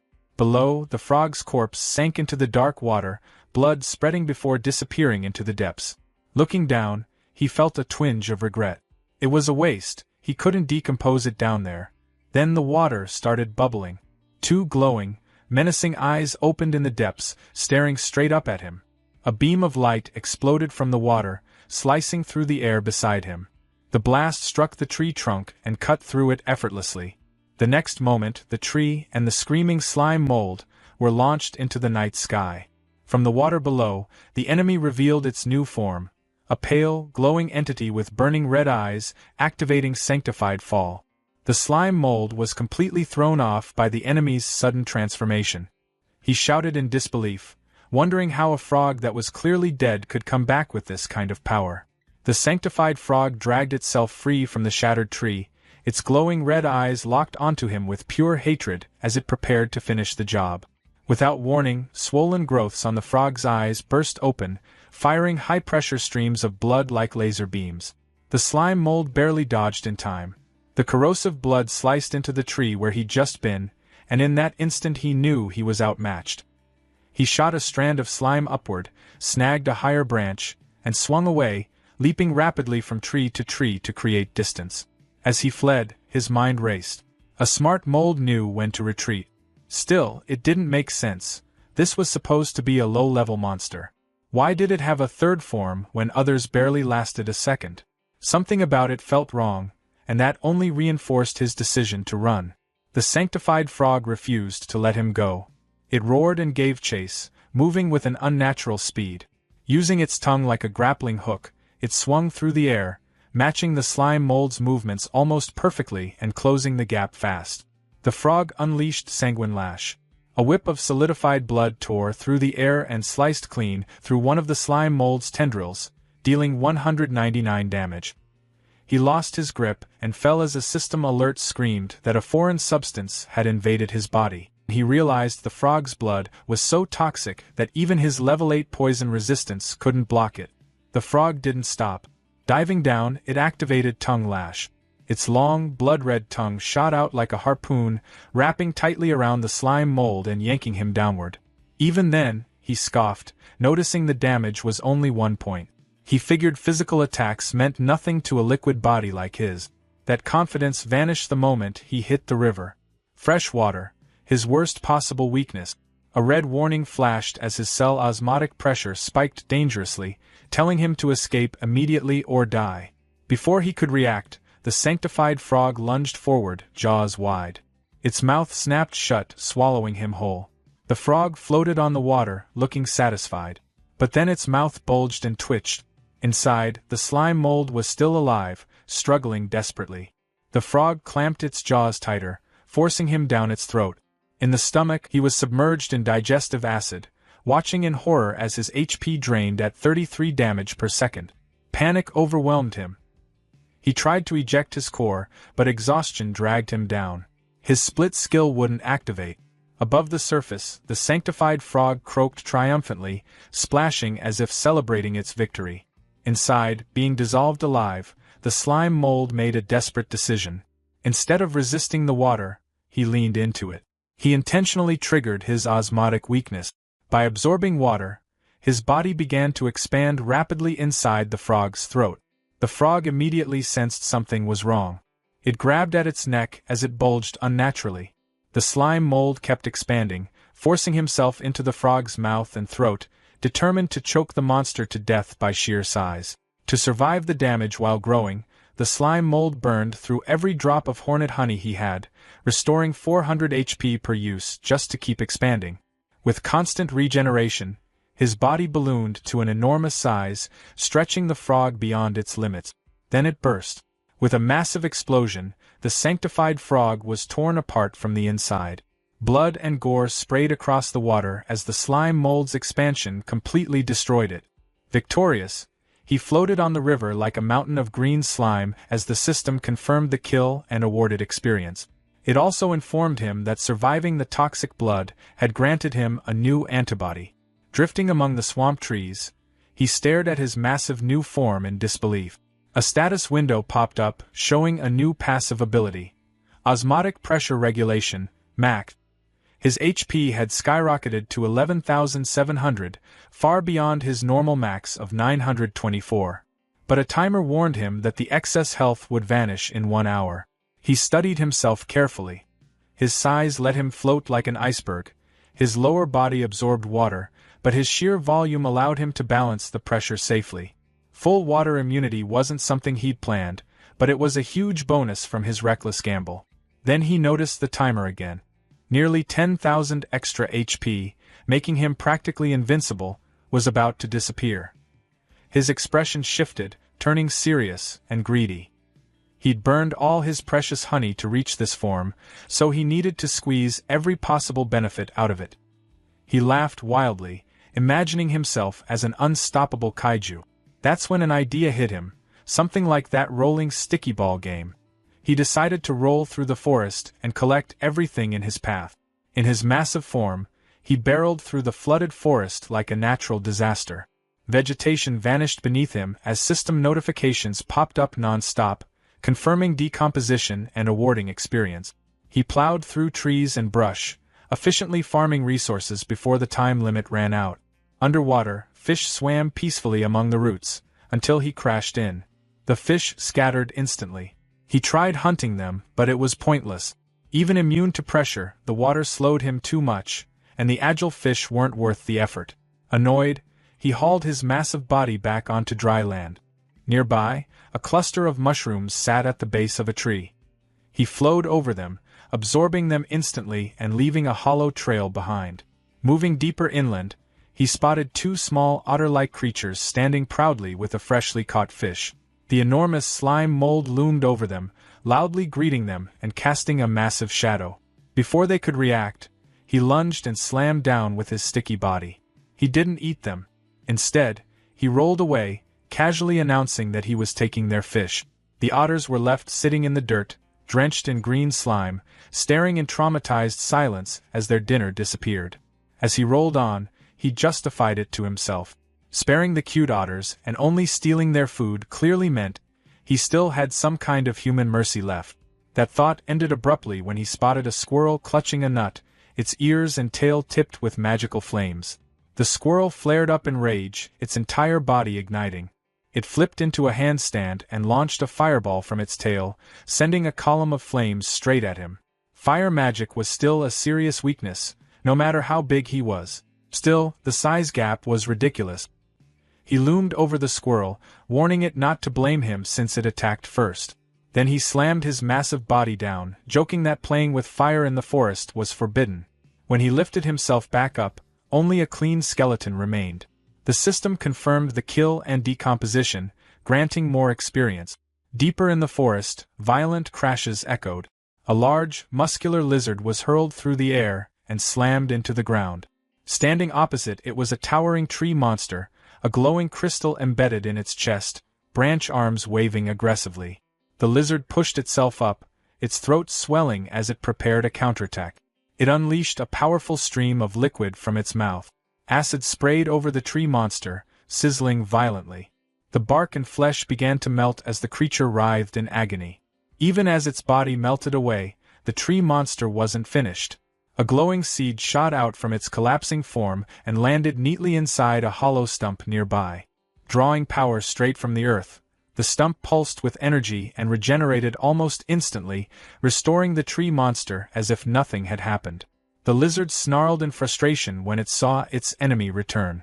Deciding to end things fast, it activated Wild Rush and charged forward at incredible speed. In response, the tree monster thrust out its branches like spears, trying to stop the assault. The lizard twisted and weaved through the attacks, dodging with impressive agility as it closed the distance. It stepped in, jaws ready to bite, but the tree monster reacted faster. A sharp branch snapped around the lizard's arm, piercing straight through its tough scales. Before it could pull free, strange white buds began sprouting along the branch, rapidly spreading and locking the lizard in place. One of the buds bloomed into a grotesque flower right in front of its face. The lizard stared at it, its eye reflecting the petals. Then the infection hit. Red tumors erupted instantly from the lizard's pupil. In the next moment, its eye exploded in a spray of blood. Blinded, it screamed in agony. The tree monster followed up immediately, slamming its heavy branch into the lizard's body. The impact sent the beast flying, crashing hard into the rocky ground. Despite being battered and blinded, the lizard refused to stay down. It staggered back to its feet and activated thermal vision to compensate for its lost sight. Heat signatures flooded its perception. The tree monster's branches now appeared as glowing streaks. With a powerful leap, it launched itself high into the air. Tucking its body in, it spun rapidly, turning itself into a living drill. Activating Sharp Tail, it used the momentum to deliver a devastating downward strike. The attack tore straight through the tree monster, smashing it apart into splintered wood and green pulp. As the monster's core shattered, the lizard roared in victory, blood and saliva dripping from its jaws. But the win came at a cost. The parasitic flower continued blooming from its ruined eye socket, its roots burrowing deeper into its flesh. The giant slime mold came barreling down the hill without hesitation. It rolled straight over the wounded lizard, crushing it under sheer weight and absorbing it completely. A system alert briefly warned of a foreign object, but his antibodies neutralized it instantly, awarding him experience for the decomposition. He paused for a second, mildly confused by the warning, then shrugged it off. There was no time to think. He needed to eat as much as possible before his time ran out. As he continued flattening everything in his path, something started to feel off. He had rolled across what should have been hundreds of acres, yet the forest around him still looked impossibly dense, like he hadn't reduced it at all. Then the ground shook. Far in the distance, a massive pillar of dark energy erupted from a mountain, shooting straight into the night sky. Huge geometric magical patterns spread across the heavens as the energy pierced the clouds. The slime mold watched in stunned silence. Despite the overwhelming spectacle, there was no sound at all. It felt unreal, like a hallucination. Before he could make sense of it, his time limit hit 0. The system cleared his excess HP. His enormous body dissolved into smoke, shrinking instantly. In seconds, he was back to his original small, spiky form, resting on the grass. He checked his status, level 49. He'd gained the Weak Creature Lord achievement, and his HP had jumped to nearly 3,000. Then another notification popped up and ruined the mood. Nutritional overload was complete. The next requirement was 5 times higher, and he wouldn't gain any experience for the next hour. Lying in the crater his giant body had left behind, he muttered cynically, wondering if his fancy new title just meant he was king of kindergarten monsters. His body churned unpleasantly. Overeating had left him nauseous. Opening his inventory, he found it packed with junk. Rocks, wood, bones, all kinds of useless trash. Knowing he had to clear it out, his body convulsed as he vomited a massive pile of items onto the forest floor. When it was over, he lay there, deflated beside the debris. He felt lighter, but also bored. With XP locked, there wasn't much to do. Then another notification appeared. At level 60, he would be able to choose between a class change or evolution. His excitement exploded. This was the real path to power. He reasoned that mimicry was probably tied to class changes, while evolution sounded like a fundamental upgrade, something like an animal gaining human-level intelligence. His imagination ran wild. He pictured himself as a slime mold mage, mastering magic and ruling the world in this ridiculous form. He laughed to himself, until the sound of wings snapped him back to reality. Looking up, he spotted 3 fast-moving figures flying through the trees. His mood shifted instantly. Armed wasp mages. The same magic-using hornets he'd fought before, and there were 3 of them. Facing that many at once would be dangerous. Curious about their destination, he decided to follow. Leaping from tree to tree, he trailed them at a safe distance as they flew deeper into the forest. When he reached a clearing, he froze in shock. The forest floor was packed with countless hives, all connected by organic bridges, forming an enormous insect city. Hidden in the grass, he stared in awe. The scale was unbelievable. He wondered if this massive interconnected structure was what an evolved swarm looked like. The 3 wasp mages descended into the colony, joining thousands of others. Then the ground trembled. A massive clawed foot slammed down, crushing an entire hive instantly. A colossal bird stepped into view, a snake-tailed terror bird, towering over the ruins. The bird ignored the wasps completely. It ripped open the hives and greedily devoured the larvae inside. Watching from cover, the slime mold broke out in a cold sweat. He recognized the species immediately. The red one had once scared him so badly he'd nearly given up on life, though this blue variant felt different. The colony fought back. Thousands of soldier wasps launched a coordinated dive bomb attack from every direction. But the bird's defenses were absurd. Stingers bounced off its thick feathers. Attacks aimed at the snake head on its tail failed too, unable to pierce the hardened scales. Physical attacks were useless.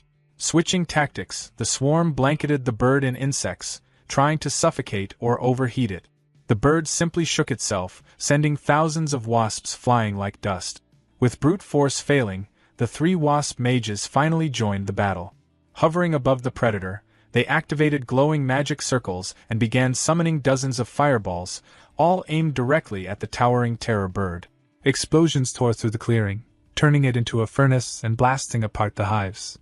From his hiding place, Slimy could only stare, stunned by how strong the magic was. He expected the blue bird to be wiped out, but instead, it drank the fire like it was nothing. Its blue feathers burned into a bright, glowing red as it absorbed the spell. Fully charged now, the bird screeched and locked its gaze on the mages. The wasps hesitated, suddenly terrified. With one sharp snap of its snake-like tail, the bird ripped straight through the hives.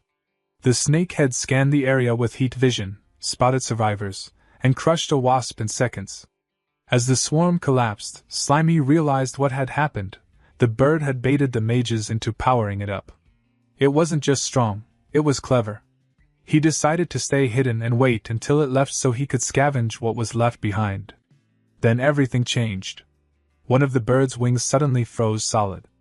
A group of human adventurers had arrived, drawn in by the noise.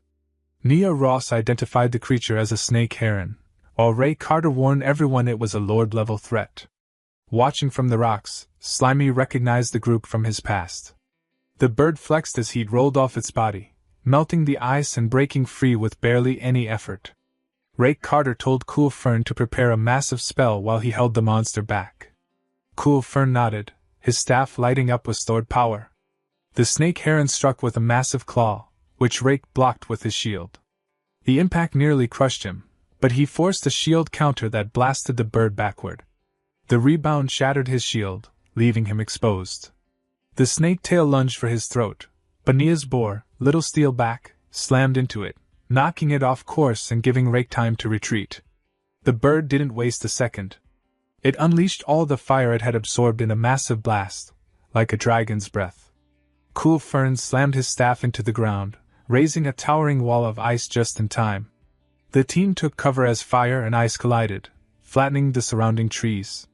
From his hiding spot, Slimy watched in pure terror, realizing just how far out of his league this fight was. The ice barrier started to melt. Cool Fern shouted as he poured in everything he had left, but the wall finally shattered. When the smoke cleared, the ground was scorched, but the humans were still standing. Slimy could only feel miserable about how weak he was compared to them. Exhausted, Cool Fern admitted he was completely out of magic. Rake immediately took control, telling Nia to cover him while he went for the final blow. Little Steelback fired a spread of quills at the bird, distracting it long enough for Rake to release his full power. He launched himself into the air and came crashing down, his mace glowing like a falling meteor. The strike smashed the bird's head into the dirt, crushing its skull in one clean hit. The monster dropped. Rake stood over the body and declared the battle finished. Cool Fern let out a breath, commenting on just how dangerous the creature had been. From the shadows, Slimy decided that sticking close to humans might be his safest option. Rake told Nia to search the bird's memories for clues about their missing boss. But as he stepped near the tail, the red snake head suddenly bit into his shoulder. At the same time, the main head, everyone thought it was destroyed, snapped its eyes open for one last move. Cool Fern reacted instantly, driving an ice spike through the snake head and killing it, shouting a warning about petrifying venom. Nia rushed forward with a potion, but it was already too late. Rake's throat had turned to stone, making it impossible for him to swallow. His body collapsed as his skin hardened into gray rock. Nia broke down beside the statue that had been her leader. Realizing the snake heron was draining Rake's life to heal itself, Cool Fern grabbed her and forced her to run. As they escaped, the snake heron slowly rose again, its wounds sealing shut. It watched them flee, then let out a sound that made it clear who truly ruled the battlefield. Cole gulped down a stamina potion while running, admitting between breaths that he misjudged things badly.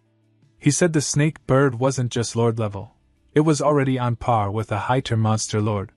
Still, he believed there was hope. If they could make it out of the forest within a week and get the church to send a royal priest, Carter might still be saved. That hope shattered when the snake bird caught up. It slammed down in front of them, cracking the ground on impact. Cole stared in disbelief, muttering that it had regenerated far faster than he expected. He told Nia he'd take command from here. The bird lunged, claws flashing. Nia froze, panic taking over as she asked him what they were supposed to do. Cole told her not to be afraid. He said he'd already thought this through. He ordered her to conserve her magic for now, they needed to escape this cursed forest later. Then he began casting, unleashing an ice Gatling barrage. Frozen bullets hammered the snake bird, locking its legs in place as ice piled up around them. But the monster broke free. Heat built in its throat, it was about to cast high-tier flame magic again, and Cole knew immediately what was coming. He shouted at Nia to ignore everything else and just run. Seeing him walk straight toward the bird, Nia demanded to know what he was doing.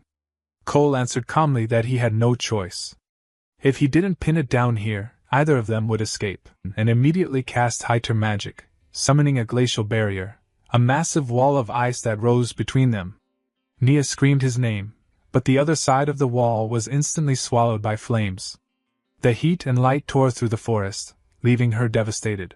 Nia clenched her teeth and swung herself back onto Little Steelback's back, urging it forward as she rode away. She knew she had to leave this place immediately, and report everything about this twisted forest to the church.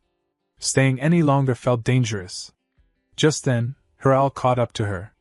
Nia felt a rush of relief. She had thought she'd lost it earlier when their magical connection was cut.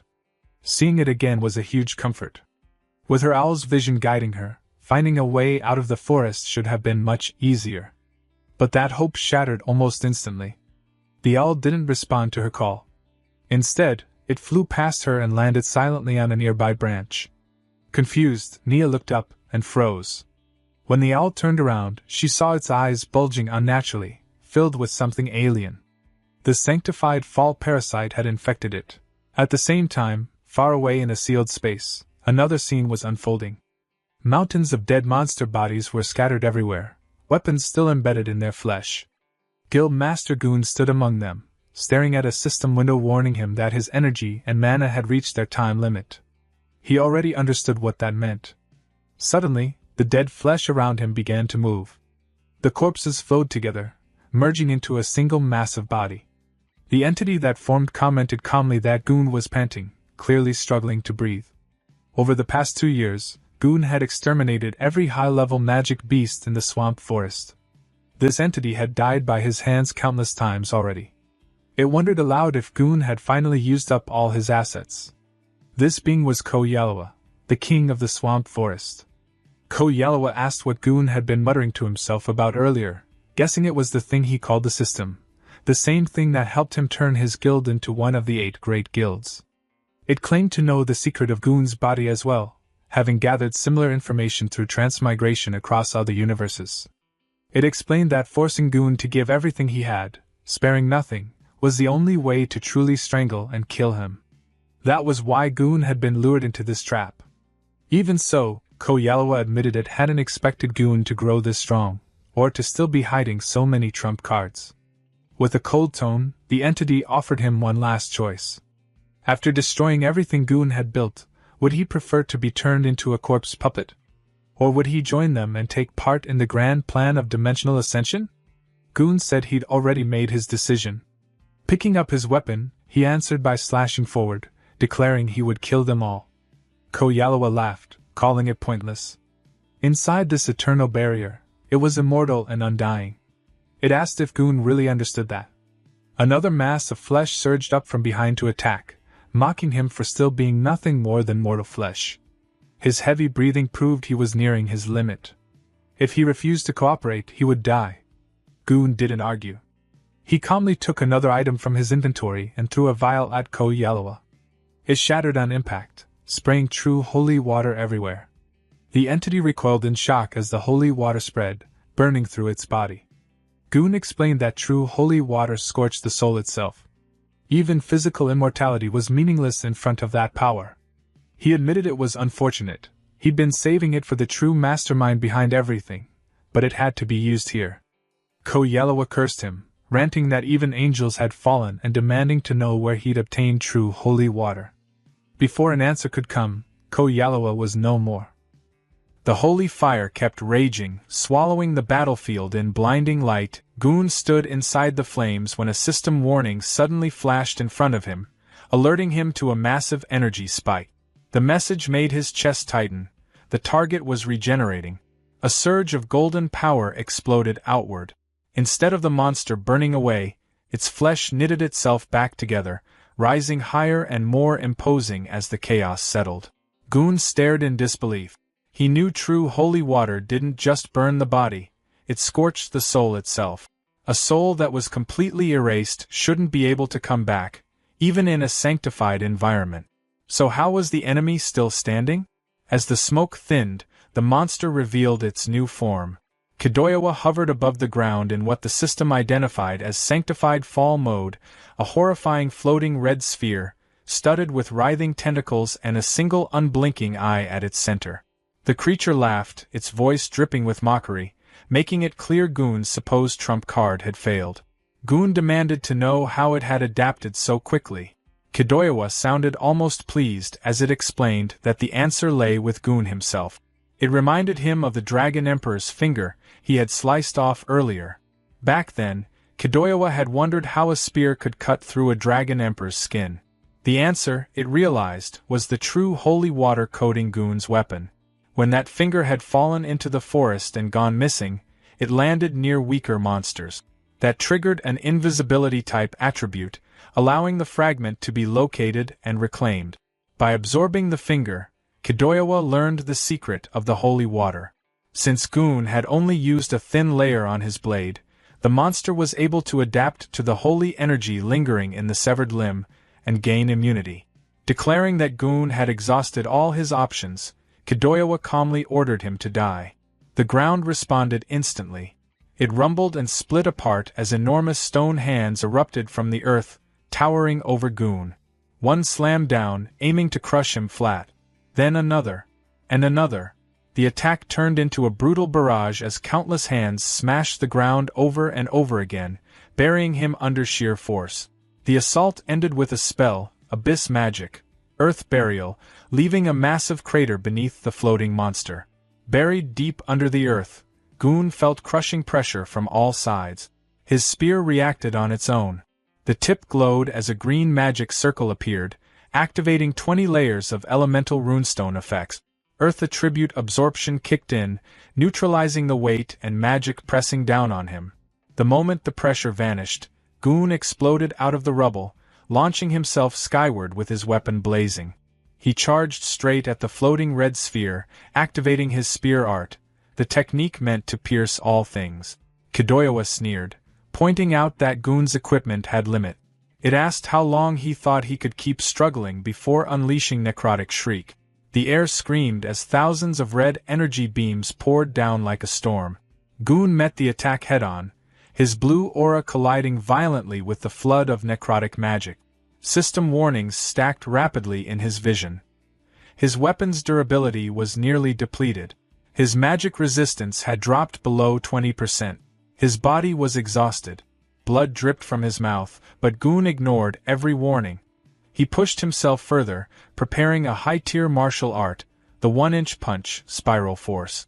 The system urgently warned that using it in his condition would cause irreversible damage. Goon dismissed the risk. To him, the cost no longer mattered. He poured every last bit of energy into the spiral attack. The strain was too much for his gear. The spear's tip shattered mid-strike. Even so, the spiraling force surged forward on its own, slamming into Kidoyawa's center. Red and black energy collided in a massive explosion that shook the battlefield. Without the spear to anchor him, Goon lost momentum and crashed hard into the rocky ground. Blood splattered across the stone as he knelt there, clutching his arm. His body shook uncontrollably. The backlash had completely ruined his left arm. When the smoke cleared, Kidoyawa reformed without a scratch. It mocked him openly, asking why he kept choosing pain instead of simply dying. It guessed Goon was still desperately searching for a way out even now. Goon stayed silent, his head lowered. Regret weighed heavily on him. Saving his skills had been a fatal mistake. He realized too late that he should have used all the true holy water at the very beginning and ended the fight instantly. Then a massive shadow swallowed the battlefield. From the sky, the Dragon Emperor's finger descended like a meteor. As it fell, Kidoyawa declared that Goon never stood a chance. He wasn't fighting a single monster, but the power of the entire Holy Sea itself. The colossal fragment hurtled straight toward the injured knight. Even then, Goon refused to give up. With what little strength he had left, he opened his system inventory. As darkness closed in, he pulled out a tattered ancient scroll glowing with sickly green light. The scroll unfurled on its own, revealing pulsing red runes. It was a forbidden item, the Demon King's favor, and it radiated ominous power. Kettle Yellow froze as a demon contract materialized before his eyes. He pointed at Goon, his voice shaking as he accused him of hypocrisy, openly opposing their plans while secretly making a deal with a demon long ago. Enormous hands emerged from the darkness, belonging to the Demon King himself. Without hesitation or mercy, the skill Oblivion's grasp activated. Kettle Yellow was crushed instantly, his body collapsing into fine dust that scattered into the air like ash. From within the shadows, a demon stepped forward and greeted Goon casually, remarking that it had been a long time. He looked Goon over and burst out laughing, calling his current state pathetic, just like back when the Demon King had first failed to descend into this universe. The demon sounded almost nostalgic, saying the moment brought back fond memories, and that he'd never forget Goon's so-called kindness. As a reward, he offered to lend Goon his power, claiming it would be more than enough to wipe out those so-called righteous scoundrels.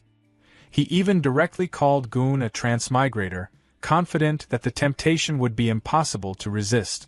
To his surprise, Goon didn't hesitate. He calmly tore the demon contract into pieces and said they were even now. The Demon King frowned, clearly disappointed. He called Goon heartless, annoyed that he hadn't fallen for the trap. Before vanishing back into the void, he left Goon with one final warning, that he had already seen the face of his death. Once the demon disappeared, the swamp fell silent again. Goon opened his system interface and winced. His HP was nearly gone, and his mana was completely empty. The system warned him that the monolone skill was still draining HP to repay its debt and urged him to replenish immediately. He didn't have the strength to respond. Goon sank down onto the ground, exhausted. He wondered if the summoning of the Hope coordinate had worked and asked the system to establish a connection. The answer came back quickly: connection failed. At the same time, a yellow system message appeared from Slimy. Decomposition had failed because the target wasn't organic matter. Slimy stared at Carter's body, now fully turned to stone. He shrugged it off, hopped down from the statue, and picked up Carter's mace. Since Carter clearly didn't need it anymore, Slimy figured it was fair game. Getting no response, he took the silence as permission and happily bounced away with his new equipment. As he moved through the forest, Slimy thought that if he helped the humans when they were in trouble, maybe they'd let him tag along back to their towns. But then he ran straight into a massive ice wall, one Cole had created earlier. Slimy immediately recognized it as magic. A mage had made this, no doubt about it, which meant the group had to be close. He wondered if they'd already taken down the snake bird. Maybe there was loot left behind. Still, he wasn't stupid. His own survival came first. Instead of rushing in, he decided to scout things out. Activating his search skill, Slimy carefully stretched his tendrils upward. The moment they peeked over the ice wall, his whole body went rigid. The snake bird was still alive. Worse, it was holding Cole. Cole's body was burned beyond recognition, his skin completely gone as if it had been peeled away by fire. Slimy didn't even have time to react before the snake bird casually opened its beak and swallowed Cole whole, like it was nothing more than another meal. That was enough. Slimy didn't hesitate. He turned and bolted. As Slimy ran, one terrifying thought kept repeating in his mind. If Cole was dead, then what about the last girl? Had she already been killed too? Elsewhere in the forest, Sanctified Fall, now fully possessing the owl Mio, dove from above with lethal speed, targeting Nia. Nia reacted instantly, warning little Steelback that Mio was no longer an ally. Her voice was calm but firm as she ordered a counterattack. Steelback responded at once, activating Spinyback. Its fur stiffened and extended outward like rows of sharp nails, bracing for impact. But Mio was ready. As the owl charged, its beak began to glow. Iron Beak Gale activated, its neck stretching unnaturally as slicing force exploded outward in every direction. Trees were shredded in an instant. Trunks split apart, branches collapsed, and the forest itself seemed to be carved open. The sheer force drove Nia and Steelback backward as the attack tore through everything nearby, sending countless trees crashing to the ground. When the destruction finally settled, the forest lay in ruins. And yet, Nia was untouched. She sat calmly among the fallen trees. She sat on the ground amid the ruins, her body trembling. Panic crept into her voice as she cried out for help, her eyes darting across the devastation. She couldn't understand how Mio had ended up like this, how things had spiraled so badly. A harsh, strained grunting sound broke through the silence. Nia turned her head and spotted a spiky-haired boar pinned beneath a massive fallen log. It was Steelback. Forcing herself to stay calm, she called out to him, telling him not to be afraid. She explained that she would try to send her magic power into him and fix this somehow. The boar could only answer with weak, pained grunts. Above them, perched on a tree branch, Mio watched. 3 ghostly heads shaking, glowing faintly as its wings remained half spread. Without warning, the owl creature launched itself forward, wings fully spread as it attacked. Nia barely had time to react.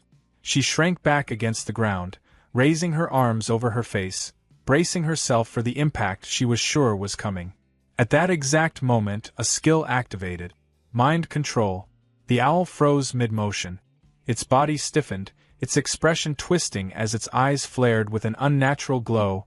Suddenly, the world around Nia dissolved. She found herself floating in a dark, dreamlike space. Almost immediately, she understood where she was. This was Myo's mental world, just as the pet contract allowed. A faint sensation tugged at her awareness. She turned and noticed a distant light ahead. As she focused on it, the shape sharpened. A radiant, angel-like figure hovered in the distance, shining brilliantly, with the owl creature lingering nearby. When Nia finally faced the figure directly, its overwhelming glow flooded her vision, leaving her unable to look away. Nia stood in the strange, glowing mental world, staring up at the radiant figure hovering above her. She quickly realized who it was and wondered why Lord Angel was inside Myo's mind at all. Lord Angel looked down at her calmly and told her to come closer, the voice steady and commanding. Then, without warning, the left side of that serene face twisted, shifting into something red and monstrous. The gentle presence vanished in an instant. Back in her physical body, Nia screamed, panic taking over as she begged desperately for someone, anyone, to save her. Nearby, Steelback trembled under the log, letting out a weak, pained sound as if sensing her terror. At the same moment, the owl creature, its eyes glowing wildly, lunged straight toward Nia. Before it could reach her, a spiked club crashed down onto the owl's head midair. The impact was brutal, sending the creature flying backward and clearing it from the fight in an instant. Nia remained collapsed on the ground, eyes squeezed shut, completely unaware of what had just saved her. When Nia finally opened her eyes, she froze. Right in front of her, it was Captain Hawk's slime meteor hammer. Slimy swung the massive flail with growing confidence, convinced its control over its own body had finally reached perfection. In its mind, a stone was no different from a bullet, and the flail itself was basically a cannon. That confidence lasted exactly one swing too long. The weapon came down with a loud crack, straight onto Steelback's head. Slimy froze.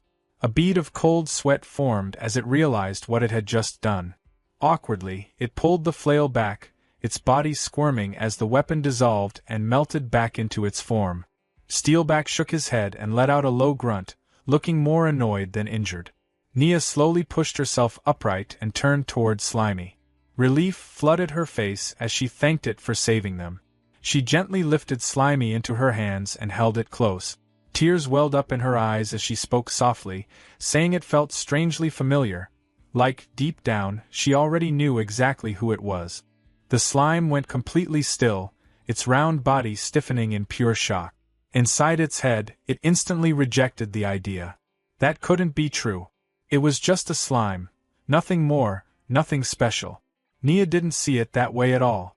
Tears poured down her face as she hugged the slime tightly and pressed it to her cheek. Between sobs, she insisted she knew the truth. To her, this wasn't just a slime. It was Captain Hawk, reborn and returned at the exact moment she needed saving. Behind her, Steelback stood frozen, staring at the scene in disbelief. The boar let out a quiet, breathy huff, clearly struggling to wrap his head around what he was witnessing.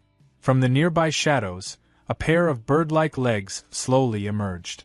A moment later, the wounded owl creature dragged itself out from behind a fallen log. Even in its battered state, it let out a sharp, furious screech. Nia stiffened, still clutching the slime, and quickly looked back at Steelback. She asked if he could still fight after receiving her magic. He answered immediately, making it clear he was ready. The slime didn't hesitate. Its body softened and spread, thin tendrils flowing across the ground as it activated its search skill. The owl creature dove down, pecking wildly at the slime's tendrils and tearing into the sensory net.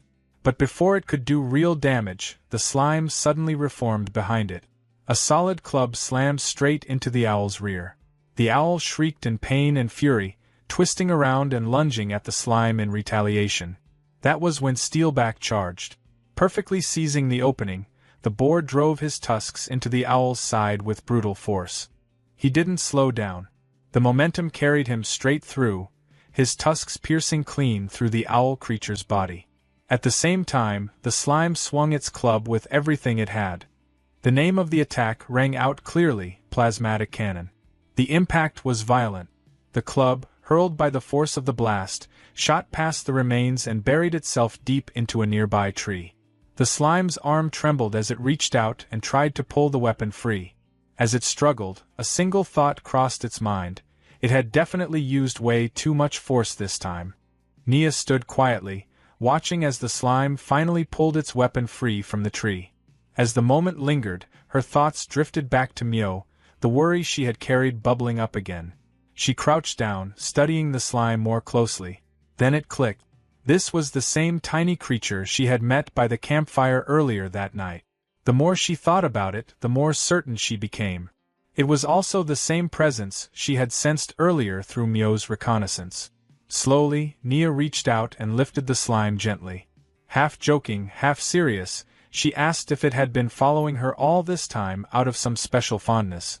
Cradled in her hands, the slime stiffened in surprise. A single thought flashed through its mind. Could this finally be it? A golden magic circle appeared on the ground beneath them, glowing softly, the words, "Pet Pact," shimmering within it. Nia looked directly at the slime and asked if it was willing to form a pact with her.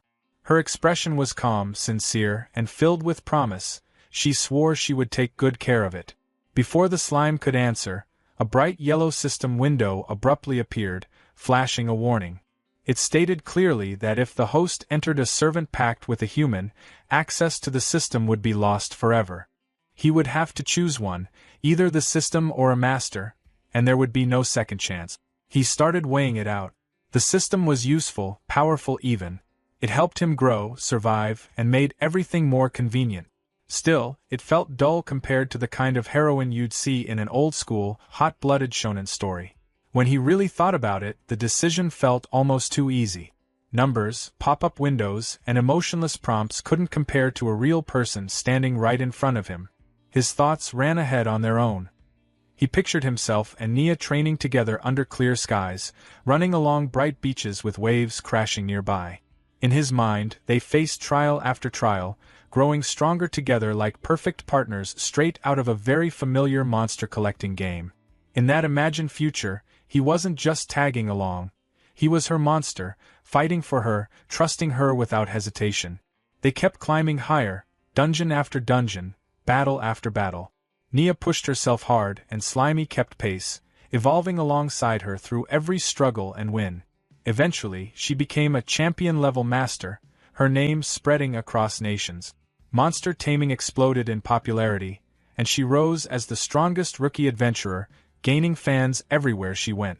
People talked about her with admiration wherever she showed up. In that version of the future, Slimy even imagined merging with her, becoming her most powerful and stylish gear, something no one else could copy. With his slime-shaping abilities, he continued evolving until he finally turned into a handsome man, able to stand beside her as an equal. Together, they defeated the great demon king, brought an end to the age of darkness, and restored peace. After that, they got married, settled down, had tons of kids, and lived a quiet life with Steelback always nearby. To Slimy, stories built around systems already felt worn out. If he really had to choose, picking a beautiful girl as his master felt like the obvious answer. In fact, he'd already mapped out hundreds of episodes in his head, dramatic arcs, emotional reunions, and legendary final battles included. He was ready. He decided to choose Nia over the system. Just as he was about to accept the contract, everything went wrong. Nia was killed in an instant. Her body collapsed beside him, her arms still wrapped around Slimy. For a brief moment, nothing made sense.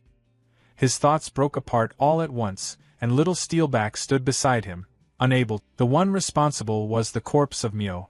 It stood there calmly, having used abyss magic, Circle of Wind's demise. From the ruined neck, something disturbing happened as a new head began forming. The shape was human-like, but stripped of skin, exposing raw flesh underneath. Little Steelback reacted immediately. Fueled by rage, he charged straight at the monster. Slimy shouted for him to stop, pleading with him not to rush in.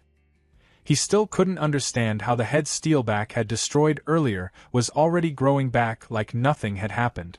Before Steelback could get close, the creature lifted a finger and pointed at him, casting another spell. Using abyss magic, Atavistic Ray, It forcibly altered Steelback's body, reducing him into a small lizard before tossing him aside. The terrified lizard scrambled away into the forest. Slimy stayed where he was. This thing was no longer just an owl. It now had the terrifying power to force devolution. It now had a frightening new power, the ability to force devolution. The human-shaped head finished forming and shifted into an annoyed look, muttering about how everything had turned into a hassle. It scoffed at Yahello, calling him useless and mocking him for burning through resources while still failing to deal with something so small. The voice didn't stop there, throwing jabs at the old man from the Holy See too, saying none of this would have happened if they'd listened from the start. The one speaking finally revealed herself. She was Merlin, Guild Master of the Blue Hat Guild, and one of the church's 7 holy knights.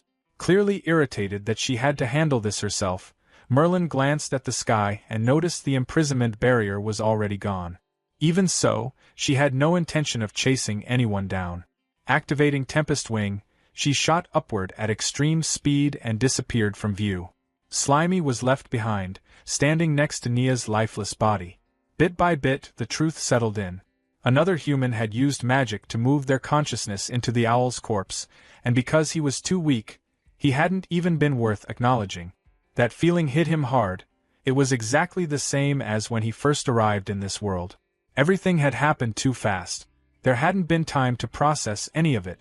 Merlin had killed the master he was about to choose, which meant the contract never went through. He briefly wondered if he should feel lucky for surviving, but the thought didn't last. Nia was gone and he was still here, worrying about staying alive. Until he personally killed that monster, he decided he had no right to call himself a man. Anger burned through him. Slimy swore he would crush the enemy's head with his own cytoplasm and took off through the forest, chasing after his target. Elsewhere in the swamp, Goon's system informed him that the Manhwa repayment was complete. It immediately followed up with warnings about his condition. His health was down to 789 out of 2.8 million, and his arm was badly damaged and needed treatment right away. Goon told the system to stop pointing out the obvious. He had nothing left to give. He ordered it to keep trying to contact the transmigrator summoned by the Hope coordinate. The system replied that long-distance communication wouldn't work until the initial connection was fully established and advised him to keep moving to find a stronger signal. Goon already knew the Holy See would send reinforcements. If they showed up, escape wouldn't be an option. He needed to find the new transmigrator and get out of the swamp immediately. As he moved through the forest, he suddenly stepped on something slimy and yellow. At the same time, Slimy's search skill finally locked onto a target. Thinking he'd found the long-necked monster, Slimy attacked without hesitation, swinging his mace at full force and smashing it straight into Goon's head. The impact felt wrong. There was resistance, like hitting armor. The shape of the target didn't feel right either. When the figure collapsed, Slimy realized his mistake. This wasn't the monster. He'd mistaken Goon for part of it because of the tassels on his helmet. Slimy apologized quickly, blaming the poor lighting and grumbling about how the flashy helmet made things hard to see. Before he could explain any further, Goon grabbed him. Recognizing Hawk's weapon and catching the scent of Nia's blood on Slimy, Goon accused him of killing his guild members, assuming he was connected to the church. At that exact moment, both of their system windows appeared at the same time, announcing that the connection had been successfully established. Goon immediately understood that Slimy was a transmigrator, and as Slimy stared at Goon's system window, he finally realized he wasn't the only transmigrator in this world. Goon stops mid-action, staring at the screens in shock. He asks if Slimy also has a system, quickly realizing this creature is a transmigrator. Slimy is just as stunned, learning that Goon is also from another world. Goon explains that in his fight against the church, he activated a noble phantasm called Hope Coordinate to summon an ally. Slimy now understands that his arrival wasn't random at all. Goon admits he was too weak to save Nia even after meeting the guild and asks Slimy if he's willing to help. He reassures him that he also started with nothing after transmigrating and survived by relying on the system, adding that this world shows no kindness to anyone. Goon then removes his helmet, revealing he isn't human and that he hides his face for a reason. Curious, Slimy asks what race he belongs to. Goon admits he's a goblin, one of the most hated races. Expecting something completely different, Slimy comments that he'd rather remain a cute slime than look like an ugly green monster. Goon reveals his face instead, refined and elf-like. He casually mentions that his appearance causes problems, just not the kind Slimy imagined. Slimy complains it's unfair for a goblin to look that good, but Goon brushes it off, pointing out that humans would chase him anywhere, while a slime's small body is perfect for moving unnoticed. As Slimy keeps grumbling about appearances, Goon rises, supporting his injured arm. He mentions that he founded the guild to unite different races, then warns that the church has sent a ruthless knight named Merlin, the guild master of the Blue Hat Guild. When Slimy asks what they should do next, Goon reaches out his hand. A system interface appears as he prepares to transfer all his magic and combat abilities. The system confirms the link, and Slimy excitedly asks if this will instantly make him overwhelmingly powerful. Goon explains that he walked straight into a trap set by the Pope, with the old man from the Holy See pulling the strings, and has already exhausted his strength. He needs Slimy to be the one who continues the fight. When Slimy jokes that this sounds like a typical hatred of the church, Goon corrects him. He explains that the church already controls the world, and their true goal is to sacrifice all life here to fuel beings who want to ascend to a higher universe. Stunned by the scale of it all, Slimy asks how something like that is even possible. Goon begins recounting his past. He explains that he was born a goblin cub at the very bottom of society, raised in mines where survival meant eating scraps and whatever was left behind. At 5 years old, his system awakened, giving him the power to kill the goblins who tormented him. In his memories, a blood-covered young Goon questions who he really is, yet knows his soul was always human. He goes on to explain that he rescued imprisoned female heroes and helped them recover using a skill called dual cultivation. Slimy agrees that even with a monster body, Goon's heart is human. Then it clicks what that skill really means, and Slimy awkwardly points out that it involves sex, comparing it to his own useless decomposition ability. Goon confirms it without hesitation, admitting the skill is exhausting and even saying he envies Slimy. He explains that partnering with different classes boosted different stats, warriors strengthened his vitality, mages increased his magic output, and the experience gain was massive. He used that power to protect them and start families. Wanting a safer future, he moved them all to the royal capital. Hearing this, Slimy explodes with jealousy, accusing Goon of bragging about his love life. The tone shifts instantly. Goon's voice breaks as he says moving to the capital was a fatal mistake that cost him his wives and child. A heavy presence interrupts the transfer at 12%. Merlin arrives, now inhabiting a massive bird-like body, announcing that he's finally found Goon. Goon senses the danger immediately. He shoves Slimy out of harm's way and dodges unseen slashes tearing through the space around him. Merlin follows up by casting Abyss Magic, Circle of Wind's demise, forming a giant tornado that rips through the forest. When the destruction settles, Merlin stands calmly in the center of a crater. He taunts Goon, openly stating he knows he's a goblin and wants to capture him for experiments. Ignoring orders to kill him, Merlin mockingly brings up Yahello, asking how Goon managed to defeat an undying monster. Goon pulls himself from the wreckage as his system warns that his armor is destroyed and suggests retreat. He shuts the warning down. Merlin notices him speaking to an unseen interface and jokes about claiming the system for himself once he steals Goon's body. Bleeding, Goon realizes Merlin is a devil and that the undying monster was the result of twisted experiments. Merlin scoffs, saying human lives mean nothing. Suddenly, slime-coated rocks fly toward him. Merlin catches them without effort, barely glancing over. Slimy trembles in the distance as Merlin looks at him with mild pity and uses a gaze that locks Slimy in place, making him feel examined inside and out. Merlin then notices something off. Realizing he was fooled by a decoy, he spots Goon retreating in size, wondering where he thinks he can escape. That's when Goon drops from above, launching a counterattack with physical arts, Weak Point Break. Merlin responds instantly, casting Geometric Inferno and trapping Goon inside a massive cube of fire. Watching the flames, Slimy cries, convinced this is the end for his ally. Merlin smiles, acknowledging the risk but confident the outcome won't change. Then Goon punches straight through the fire. His technique works even against magic, shattering the spell. Merlin stares as Goon's hand bursts through the flames and grabs him. Goon locks his grip on the mage and declares that he finally has him. Surrounded by fire, Goon states that even if this kills him, he will make sure Merlin goes down with him. The system screen flashed showing that only 1 point of health remained out of an absurdly high total. A notice explained that the desperate struggle state had kicked in for 1 minute, locking HP at 1 no matter what damage came in.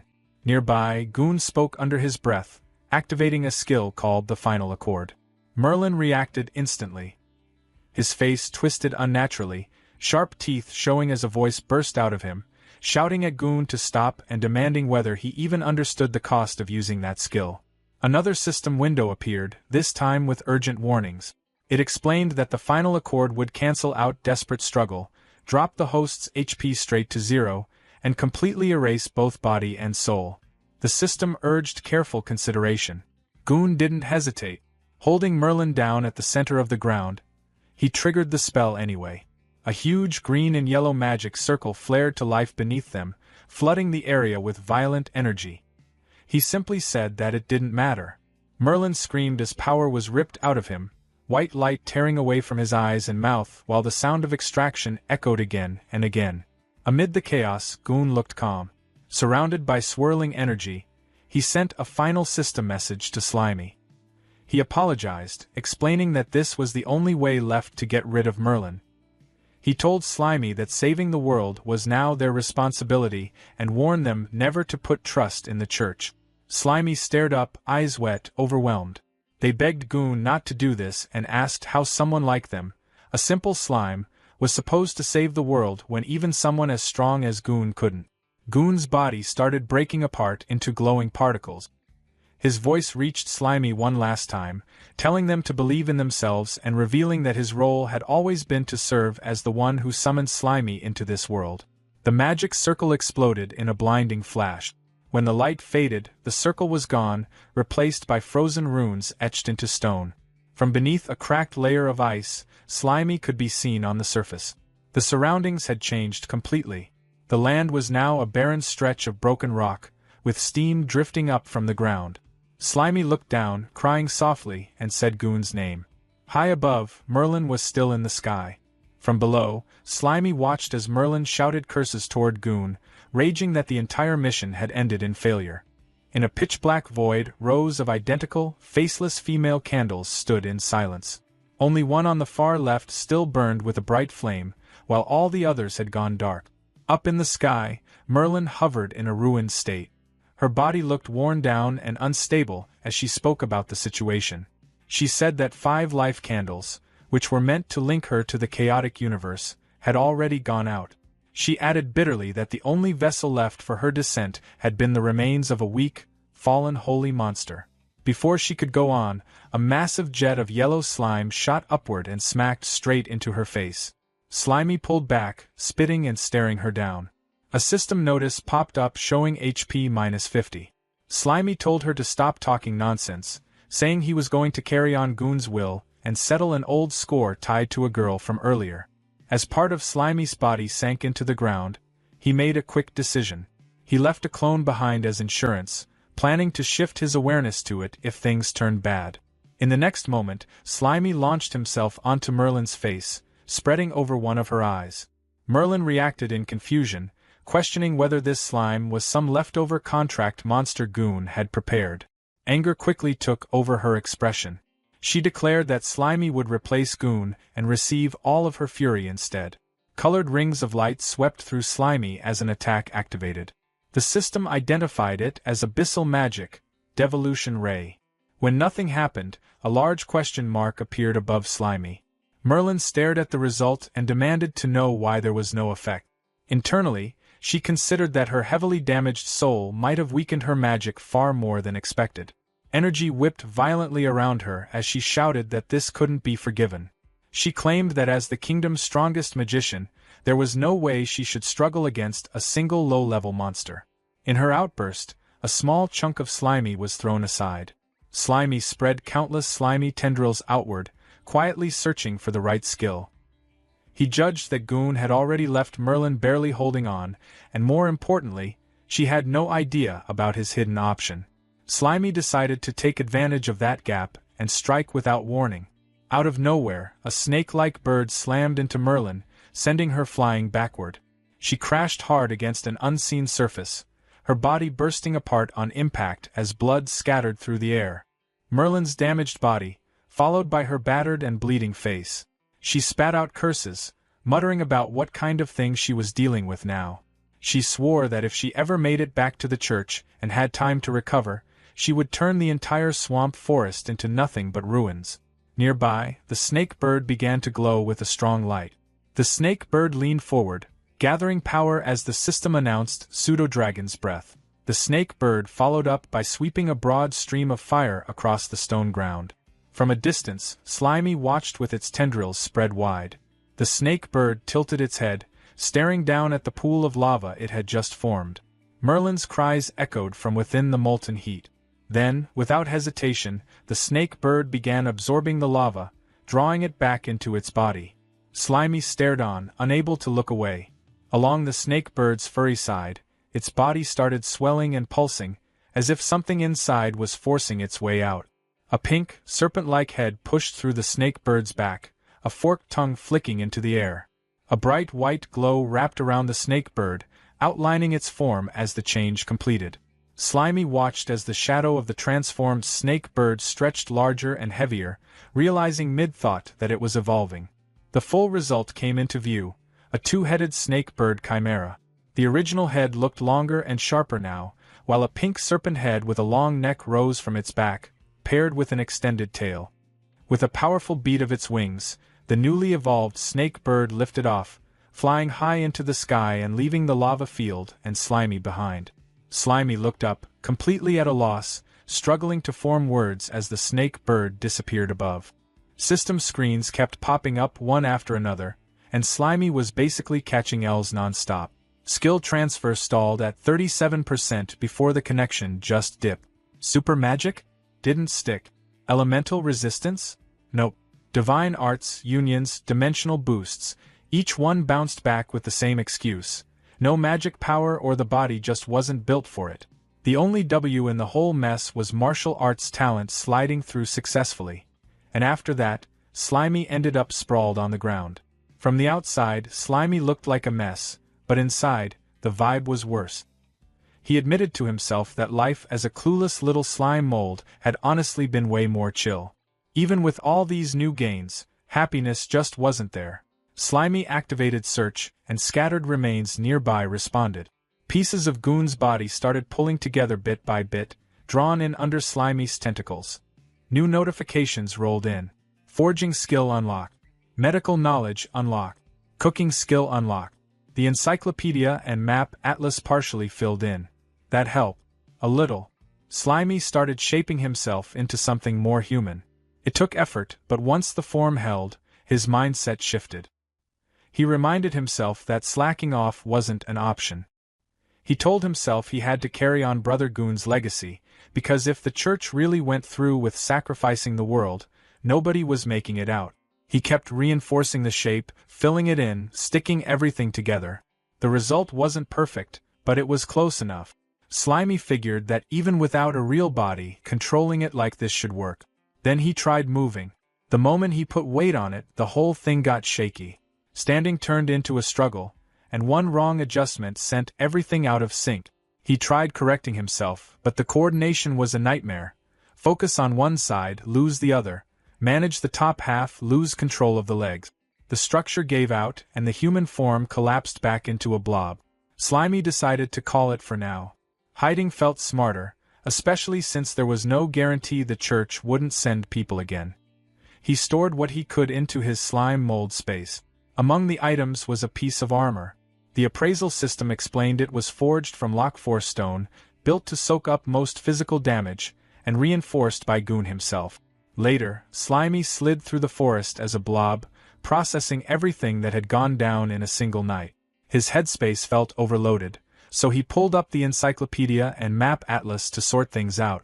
The map filled in polar ice fields, the royal capital, deep valleys, mountains, barren mines.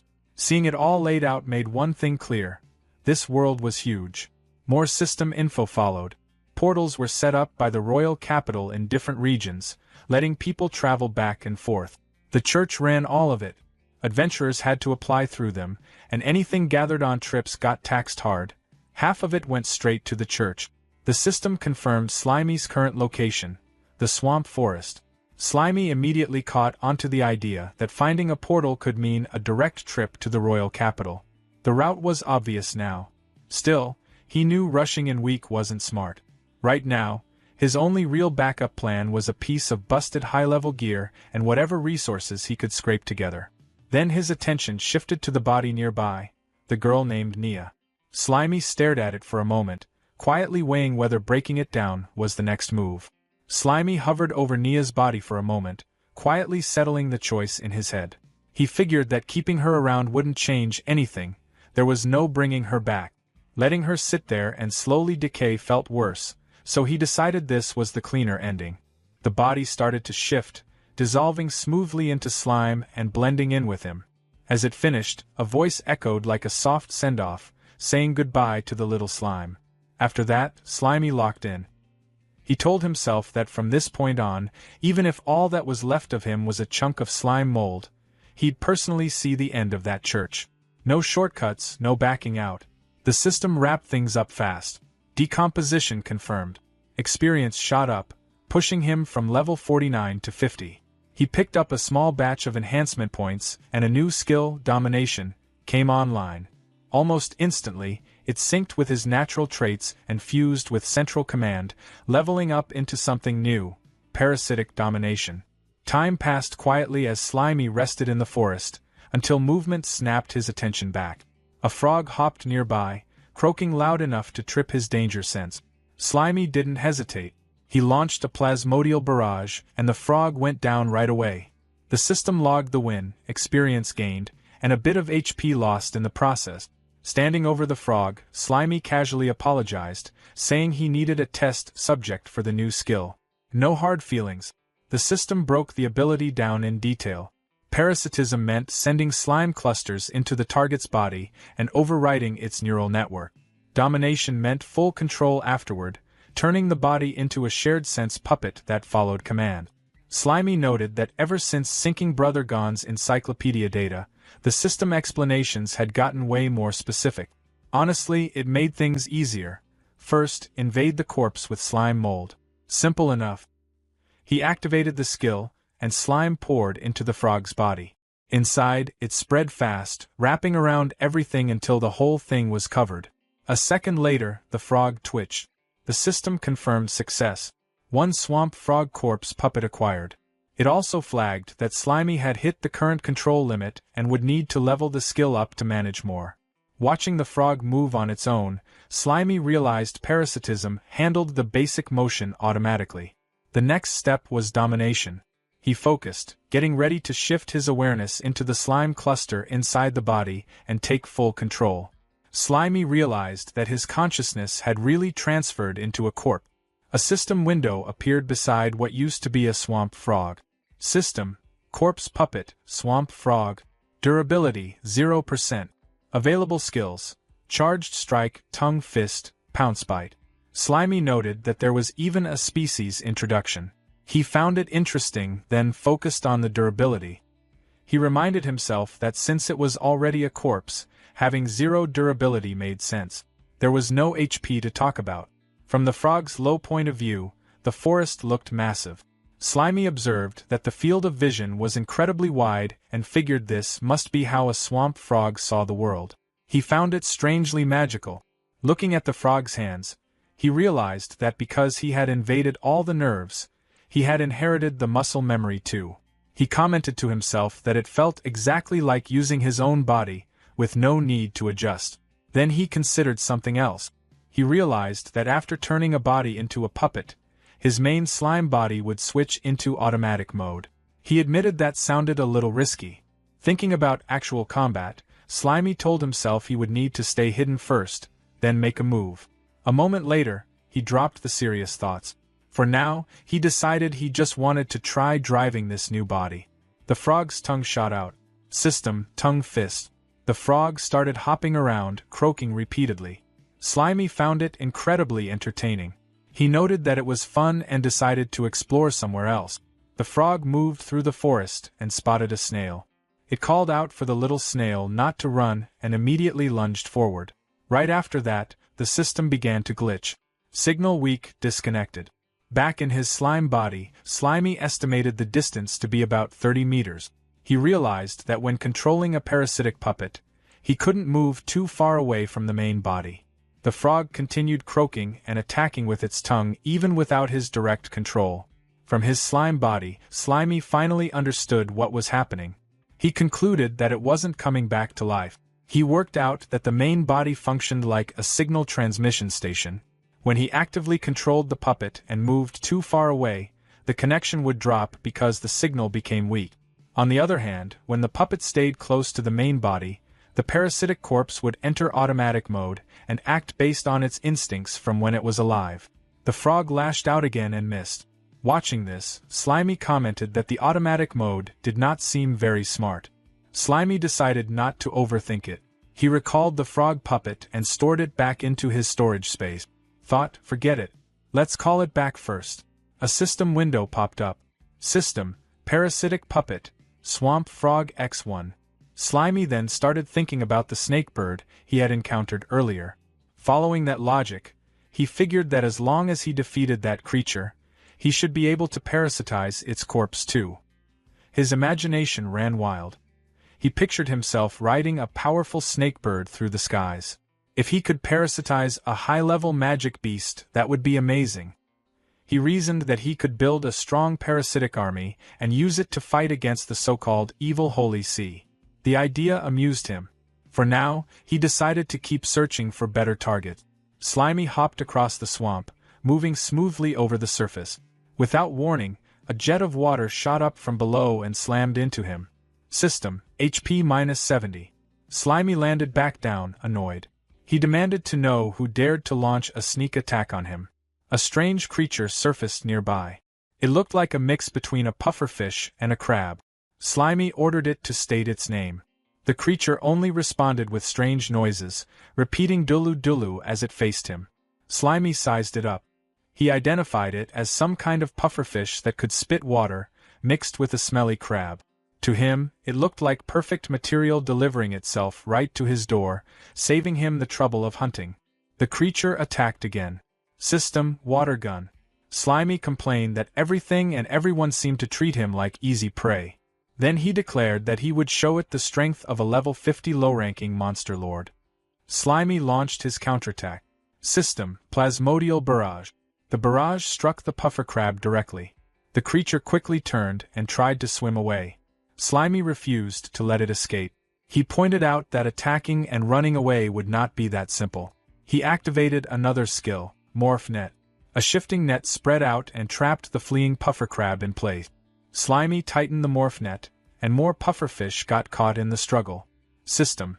Defeated target gained experience points. Slimy was impressed. He noted that there were way more of them than he expected. When he checked his interface, a new icon appeared.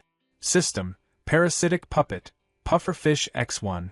Another window opened. System. Corpse Puppet, Pufferfish. Durability, 99%. Available skills. Water Gun, Steel Tooth Cut, Inflate. Slimy observed that this one was in much better condition than the frog. 99% durability looked promising. Not far away, a large swamp crab moved beneath a tree. Slimy climbed up, positioning himself above it.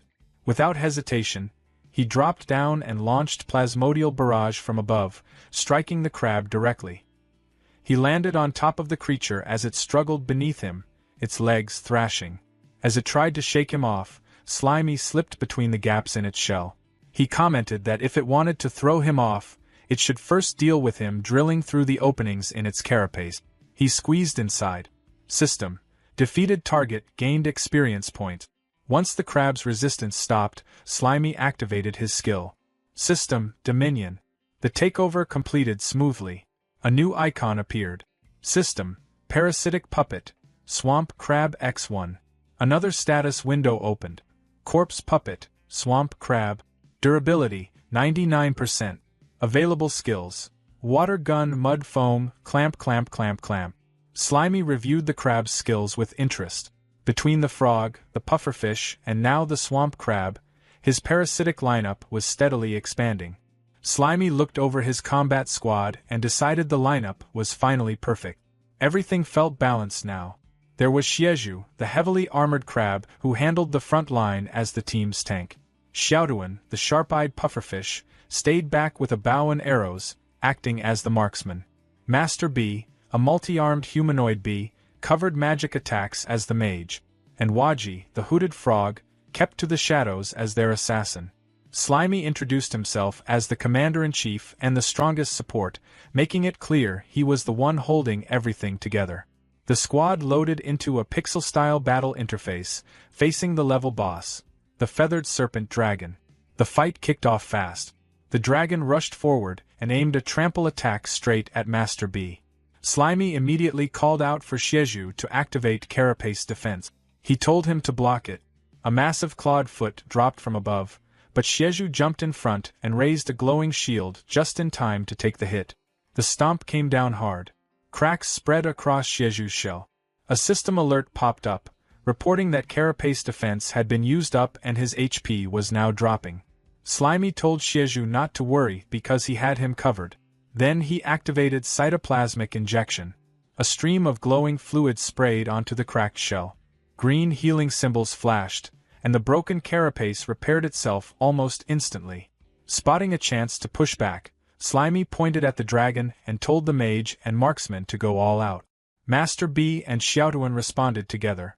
Magic blasts and arrows poured down in a steady wave. Damage numbers: 187, 199, 167, 231, 127, 233. Kept popping up as the feathered serpent dragon took hit after hit. Even so, Slimy observed that the dragon's hide was incredibly tough. He noted that the pinning attacks from Master B and Xiaoduan would only slow it down for so long. So he called Waji in to finish the setup. Waji moved fast and used assassination art, landing a precise slash across the dragon's face. Another system alert confirmed that the feathered serpent dragon had taken massive damage and entered a weakened state. Its HP bar dropped to nearly nothing. The squad gathered around Slimy, buzzing and cheering after the successful combo. But Slimy told them this wasn't the time to hype him up. He reminded them they still had a boss to finish and urged everyone to wrap it up quickly. Slimy let out one last roar and told his squad to end it right now. He ordered everyone to throw everything they had at the boss. The feathered serpent dragon cried out as the team's combined final strike hit all at once. The impact triggered a huge explosion. Smoke and debris shot into the air. When everything cleared, the dragon was sprawled on the ground, eyes rolled back, tongue hanging out. A system message appeared, confirming the feathered serpent dragon had been fully defeated. Its HP bar was completely empty. A bright victory screen took over the interface. The squad gathered in a tight huddle, claws and hands stacked together in celebration. Slimy laughed, clearly pleased with how the fight went. He told them that playtime was over and their real training started now. Without wasting a second, he hopped toward the glowing cave exit. Shieju, Waji, Master B, and Xiaoduan followed close behind as they stepped out into the open world. The scene shifted to a bright forest filled with sunlight. A river ran smoothly between thick trees. Near the water's edge, a small round creature with a long tail bounced along. A system tag labeled it, Bouncy Mouse, Level 9. It had a worm in its mouth. Out of nowhere, an empowered tongue shot out from the shadows and struck the mouse with insane speed. The attacker stepped into view.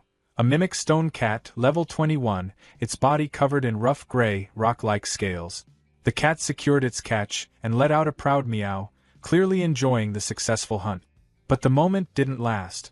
From above, a giant swamp mosquito, Level 35, dropped down. It drove its sharp proboscis deep into the cat's back. The mimic stone cat released a weak, fading meow as the stronger monster began feeding, claiming the hunt for itself. The giant swamp mosquito finished feeding, its abdomen swollen and pulsing with stolen blood. It left the dried-out remains of the mimic stone cat behind and drifted down to the river. Settling lightly on the water's surface, it began laying a cluster of eggs. Below the surface, several fish rushed in at once. They swarmed the spot and started devouring the eggs the moment they appeared. The mosquito reacted instantly. Its body sparked as it activated electric discharge. Blue lightning shot through the water, sending a violent surge in every direction. The nearby fish jolted from the blast, caught in the sudden wave of electricity. But the chain didn't stop there. From the depths, a massive mouth burst upward. An electric catfish, level 44, surged out of the river and swallowed everything in reach. The mosquito, the stunned fish, and a huge gulp of water, all in one powerful snap. A blinding white light exploded across the river. High above, perched on a thick tree branch, Slimy watched it all unfold. He stared at the glowing water and said he couldn't believe it was happening again, especially so soon after dealing with the feathered serpent dragon. The light slowly faded. In place of the catfish was something far larger, a massive blue serpentine beast. A system tag appeared. Thunder Catfish, level 52. The newly evolved monster wasted no time showing its strength. It unleashed Thunder Flash. A towering pillar of lightning blasted from the river, tearing through the water and shooting straight into the sky. Slimy stayed on his branch, looking down at the river in silence as the leftover sparks flickered across the surface. The forest grew calm again, but the air still carried the faint glow of electricity. Slimy held onto the tree branch, completely drawn in by the raw power he had just witnessed.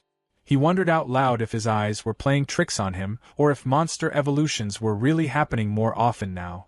Right then, a system interface popped up in front of him. It began loading background data from the encyclopedia. When the progress bar hit 100%, a detailed map of the swamp forest appeared. The area was labeled as an S-rank danger zone, a place packed with high-level magic beasts where frequent evolution was considered normal. More information scrolled across the screen. The database showed a past battle record, Gon versus the Swamp Forest Monster Allied Army. It explained that the regional king, Yahello, had gathered every intermediate and high-level magic beast in the forest to surround Gon. The outcome had been devastating. The entire Allied army was wiped out. In the aftermath, a massive scorched crater remained, and the ecosystem had been left in ruins. The report then shifted to the present. The region was now in a recovery phase. The land was steadily collecting magic power, using it to rebuild the environment and restart the monster's evolution cycle. The surviving intermediate beasts were benefiting the most from this surge of magic, essentially gaining priority access to evolve. The encyclopedia listed examples, including the feathered serpent dragon at level 89 and the newly evolved thunder catfish at level 52. It added that the food chain was about to be completely reshuffled, with every monster fighting for the chance to become the next ruler of the territory. When the recording ended, Slimy admitted that Brother Gon's database was way more useful than he had expected. He glanced at Xiaoduan, Waji, Master B, and Xieju, then wondered if monsters turned into his parasitic puppets could still evolve. That question stayed unanswered for now. He also couldn't help noticing something else. Even though he was only one level below the thunder catfish, the fish clearly felt much stronger than him. That detail bothered him more than he liked to admit. A new system notification appeared, explaining that level alone wasn't a perfect measure of strength. It stated that species traits and mastered skills played a huge role. It even included an example, saying that dragons produce dragons, but a level 100 mouse could still end up as nothing more than a snack for a young dragon. As for his puppets, the system reported that there was no relevant data available in the current records. Before Slimy could think further, a massive burst of blue lightning flashed in the distance. The sky lit up again. He looked toward the source and figured the thunder catfish was probably already fighting something else. Without hesitating, Slimy decided he needed to see it for himself and prepared to head in that direction. Slimy drifted closer to the crackling bursts of electricity. The yellow slime watched bright arcs flash through the air nearby. Stuck right in the middle of all that energy, he just stared and blurted out that this was insane. In the clearing ahead, a brutal fight was already reaching its end. A blue electrical catfish had wrapped its long body around a massive beast. A system tag popped up, labeling the target as a level 60 swamp crocodile. The crocodile let out a painful roar as waves of blue lightning ran through its body. Its eyes widened while the current surged again and again. Blood splashed across the muddy ground, then everything went quiet. From a tree branch nearby, Slimy watched both monsters collapse. He stared at the scene and wondered if luck had just delivered a huge reward right in front of him. Without waiting any longer, he jumped down from the branch and landed in the swamp water beside the bodies with a splash. Standing next to the remains, Slimy looked them over. One corpse had already started rotting, while the other looked badly burned. He figured parasitizing them probably wouldn't work in that condition. Still, he reached out to touch the remains. The moment his body made contact, leftover electricity surged through him. A sharp zap ran across his slime body, and damage numbers of -10 started appearing again and again. Slimy shook wildly from the current while shouting that there was still way too much electricity left in that thing. While enduring the constant shocks, he remembered the huge amount of honey he had eaten earlier, 115 portions in total. Right then, a system window flickered into view, announcing a state called nutritional overload. His HP display looked ridiculous, 50,000/3,909 with 1 hour remaining. Seeing the opportunity, Slimy decided to take advantage of it.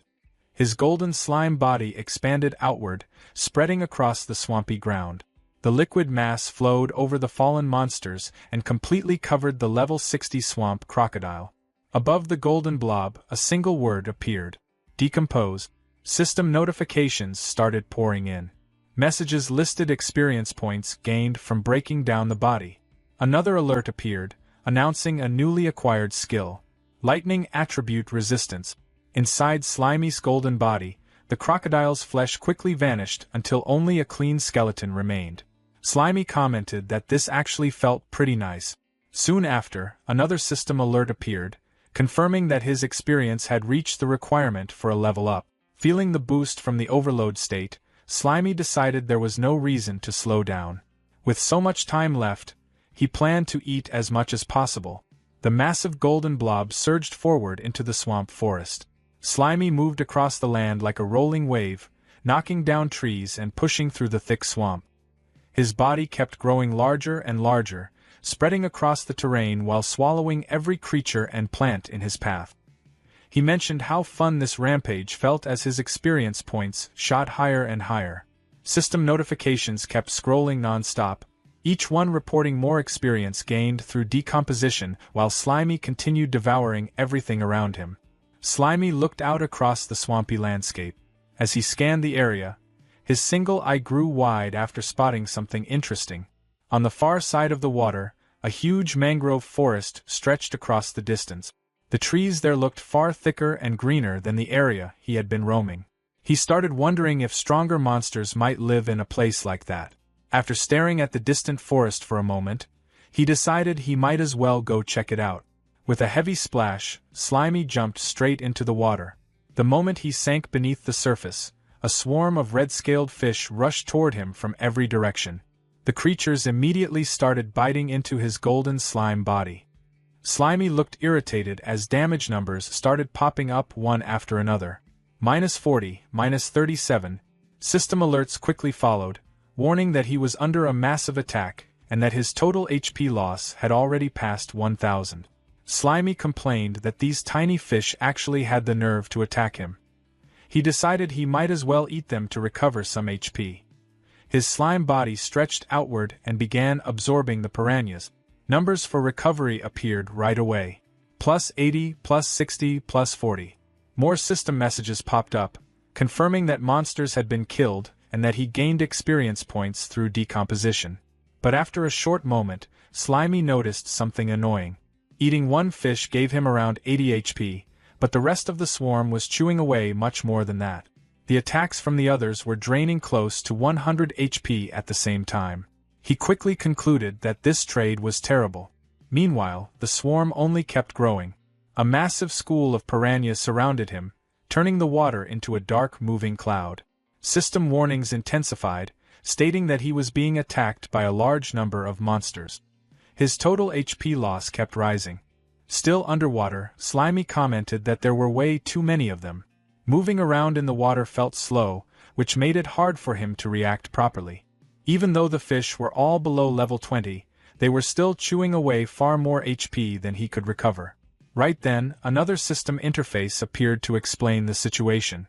It stated that level was mainly a vertical reference for strength and couldn't always show the real gap between different species. The system also explained that monsters acting as a group could become far more dangerous. Finally, it added that the Devourer's benefit, which made his body gigantic, also made him an easy target in situations like this. Slimy complained that this was not the right time for system explanations. At this rate, he figured he might actually get wiped out. As the piranhas closed in again, Slimy quickly activated one of his skills. Plasmodial Barrage. A huge chunk of his golden slime mass shot upward with explosive force. The move cost him a massive 20,000 HP, but the recoil launched his body out of the water like a cannon blast. Moments later, Slimy crashed onto the grassy shore of the mangrove forest. He stayed there for a while, letting his body recover after that chaotic escape. Slimy sat on the grassy bank and looked back toward the water. Out there, a huge whirlpool of piranhas was still spinning around like a living storm. Watching the swarm, he started thinking about his honey supply. He wondered if eating more honey would let him turn giant again. The system answered right away with a short confirmation. It explained that he could, but the timer wouldn't reset. A digital countdown appeared in front of him. Current remaining time, 19 minutes and 29 seconds. Slimy accepted the condition without hesitation. Soon after, the rampage started again.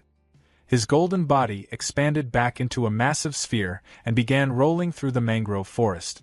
Trees snapped, bushes vanished, and rocks were pushed aside as the giant slime carved a wide path through the greenery. System notifications kept scrolling non-stop, reporting experience points gained from decomposition while Slimy flattened everything in his way. After a long stretch of destruction, the giant slime finally stopped. His huge body was now covered with uprooted trees, mud, and chunks of rock. Looking around, Slimy noticed something interesting. Even though the land he rolled over was cleared out, the plants nearby were already growing back at an incredible speed. He figured the Earth's magical energy must be feeding the land and helping everything grow that fast. Then his thoughts drifted toward a bigger idea. Slimy started thinking that overthrowing the church might not actually be that difficult. He knew his slime mold body didn't have dragon breath like a giant dragon, and he didn't have sharp claws or fangs like magical beasts. But he believed his real strength was something else, energy. According to him, he had already passed the hardest stage, going from 0 to 1, the beginning step where everything starts. A vision of the future formed in his imagination. His massive slime body appeared on the horizon beneath a glowing infinity symbol. The idea was simple: infinite decomposition, infinite absorption, infinite evolution. Slimy imagined himself devouring non-stop, day and night. If he kept doing that for about a month, he figured the church would eventually face something terrifying, a massive mold army gathering outside their gate. Slimy laughed proudly at the thought. Then a system box suddenly appeared. "That won't work." Slimy immediately asked why. The system began loading data before presenting its explanation. It stated that as his level increased, the experience gained from decomposing low-level targets would decrease more and more. A formula appeared on the screen. A equals 0.95 carat delta. Then a table followed. 1 level difference, 95% experience. 5 levels difference, 77%. 10 levels difference, 60%. 20 levels difference, 36%. 50 levels difference, 7.7%. 100 levels difference, 0.6%. Slimy quickly understood the problem. That explained why his level hadn't increased at all even after rolling through the forest and decomposing so much stuff. Annoyed, he asked the system if it could just display exact experience values instead of complicated explanations. The system refused. It explained that calculating concrete values required a large amount of computing power and could only be handled through background simulation. Right after that, another alert appeared. Power overload state has ended. The system added that the requirement for the next activation would increase 5 times. At the same time, Slimy's massive golden body began shrinking quickly. The giant sphere collapsed inward until it returned to a small yellow blob. Around him were scattered skeletons and bones left from the earlier rampage. A notification appeared. Nutritional excess. Time up. Now back to his normal size, Slimy sat on the ground beside a skeletal hand. He commented that the system definitely seems smarter after the update. Still, he added that the whole AI customer service vibe was seriously irritating. The system calmly repeated its explanation about concrete values requiring too much energy while Slimy stared at the message with clear annoyance. Slimy sat on top of a skeletal hand and told the system to step down already. The system interface responded right away with a casual alrighty. Then the window faded away. Almost immediately, Slimy's body started swelling and shaking. His golden slime form puffed out as if something inside was pushing hard to get out. Through the strain, he muttered that he was full again. A moment later, everything burst out at once. A huge stream of waste shot out of his body. Bones, mushrooms, rocks, and all kinds of leftover debris from his earlier rampage flew everywhere. The pile kept growing as the mess scattered across the ground. When it finally stopped, Slimy, looking around at the destruction, he realized something important. If he wanted to keep leveling up, he would have to find enemies that were actually powerful. The view of the swamp stretched far into the distance under a golden sunset. The long path Slimy had cleared earlier was easy to see, cutting across the forest like a giant scar. It led all the way toward a distant body of water. Before long, Slimy arrived at the muddy edge of that area. The water had pulled back, leaving behind a thick bank of wet soil. He noticed that the tide had finally gone out, which revealed a new path forward. Slimy started sliding through the thick brown sludge toward the dense mangrove trees ahead. While moving forward, he wondered what kind of jungle monsters might be hiding deeper inside. The journey quickly turned messy. Mud stuck all over his body as he moved through the swampy ground.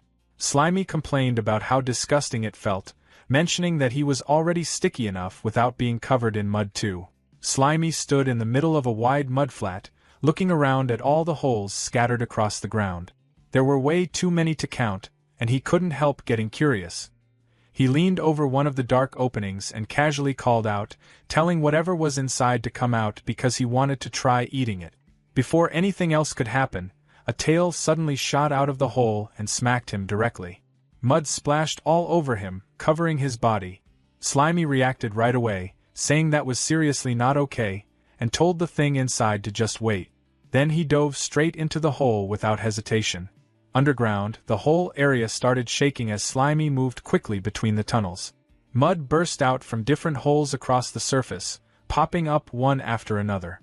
A fish-like creature suddenly got launched out of one of the holes and landed hard on the ground nearby. Slimy popped out after it, looking pretty unimpressed. He commented that now that they were on land, there was no reason for him to worry about a fish anymore. Right then, a system interface appeared and identified the creature as a level 17 mudskipper. The mudskipper pushed itself up using its fins, opened its mouth wide, and let out a loud "oh-ho." Slimy stared at it, clearly surprised, wondering how a fish could even make a sound like that. Before he could think more about it, more mudskippers started crawling out of the holes, one after another, until there were dozens of them surrounding him. Slimy looked around and realized this wasn't just one opponent anymore. He pointed out that a whole group like this was way more dangerous than a single level 17. Then he looked at them and asked if they really thought he came alone just because they had numbers. With that, Slimy called out, summoning Jutsu, stretching his body as a huge cloud of smoke burst across the area. When the smoke cleared, a giant crab and several other summoned allies appeared beside him. Slimy let out a small laugh, saying to himself that it was actually pretty cool being able to copy moves he'd seen in manga and use them for real. The mudskippers didn't wait around. They immediately used their move, Mudshot, firing a barrage of mud projectiles straight at the giant crab. The hits landed one after another, and the mud quickly hardened, completely covering the crab. The system soon marked it as immobilized. Watching this, Slimy noted that the mud worked like a restraint once it dried, but he didn't seem too concerned since his body was made of cytoplasm anyway. Then things got weird. The mudskippers suddenly stood upright and bent forward all at once, doing a deep, perfectly synchronized bow. Slimy just stared at them, completely caught off guard. His mind wandered as he imagined them as a group of well-dressed men bowing in front of him beside a fancy sports car, asking to follow him as their boss. Slimy snapped himself out of the daydream by smacking his own heads together, telling himself to cut it out. He reminded himself that whenever he got carried away like that, things usually went downhill fast. Not far from him, the mudskippers started tensing up, their bodies tightening like they were putting in a lot of effort. Then, all at once, they launched themselves into the air. Slimy watched them, a bit confused, wondering out loud if they were seriously putting on some kind of performance for him. Mid-air, the mudskippers began spinning fast, their bodies turning into blurs that looked like whirling discs. Slimy stared at them, calling them chainsaw fish as he tried to make sense of what he was seeing. The spinning creatures then dropped straight toward the giant crab, their sharp, buzzing edges slamming into it again and again. A system message popped up, saying the parasitic puppet's durability was dropping quickly and had already gone down to 55%. Right after that, the system started repairs. Slimy reacted immediately, using cytoplasmic injection and sacrificing 1000 HP to heal the crab. He told it to hold on, adding that he'd leave part of himself behind to act like a backup supply. Next, Slimy used consciousness shift, moving into a small, three-eyed pufferfish form. As one of the spinning mudskippers came at him, he shot out a stream of water, knocking it off course. Then, showing off a set of huge, sharp teeth, he activated Steel Fang Cut. With one strong bite, he tore straight through a mudskipper and took it down instantly. A system notification confirmed the defeat along with the experience he gained. The frog summon let out a loud croak as the spinning mudskippers zipped past it. It jumped forward and used Tongue Fist, firing its huge three-pronged tongue straight at them. But the moment it made contact, the spinning fish sliced right through it. The frog cried out as its tongue was cut clean off, and it just stood there while blood sprayed from the stump, the chainsaw fish continuing to tear through the area without slowing down. Watching this, Slimy said the puppets in auto mode were way too slow to react. He decided he had to take control himself if he wanted to deal with this properly. Using consciousness shift, he moved into the frog puppet just in time, lowering himself as one of the spinning fish passed right over his head. He admitted to himself that there were just too many of them coming at once. He didn't wait long to respond. Using empowered tongue, he struck one of the spinning fish head-on, sending it flying away. Right after that, he let out a quick shout and switched again, this time moving into a bee summon hovering above the fight. As more spinning mudskippers rushed toward him, Slimy activated triple beeswax barrier.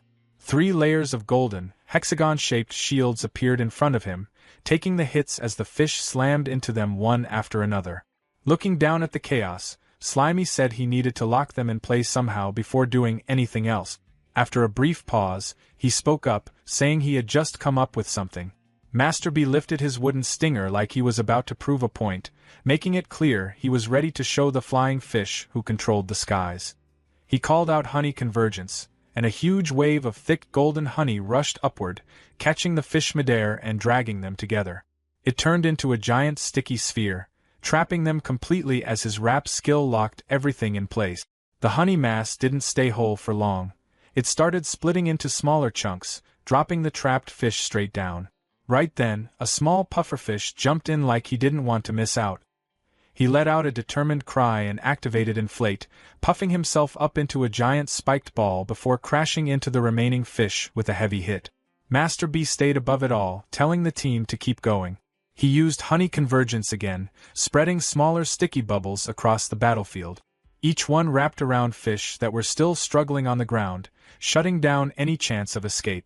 When it was all over, Master Bee landed confidently and crossed his arms, acting like he'd planned everything perfectly. He pointed out that the honey's thickness worked exactly how he wanted, slowing down their slippery enemies just right. But Master Bee wasn't finished. He aimed his stinger forward and activated Spark Ember. What started as a small spark quickly turned into a huge column of fire that covered the honey-coated fish in a blazing explosion. The system instantly flooded the scene with notifications, stacking up EXP, confirmed kills, and successful breakdowns one after another. When the smoke faded, the squad stood among what was left of the defeated swarm, while the system bluntly labeled the enemies as trash and kept handing out rewards. A KDA screen popped up, showing Master B far ahead with 12 kills and 8 assists. Waji the Frog followed behind with a simple 1-1-1 score. Slimy watched as Waji showed off near a fallen fish, and realized these parasite-controlled creatures still acted like themselves. Slimy figured Master B had carried the whole fight, but unlike Waji, he didn't try to show off. Even the pufferfish looked proud, shooting a stream of water into the air like he was celebrating. Then a rich, mouth-watering smell spread through the area, catching Slimy's attention. He started wondering where it was coming from as his senses reacted immediately. Looking around, he noticed the roasted fish covered in honey and realized the fire and honey had accidentally made something that smelled amazing.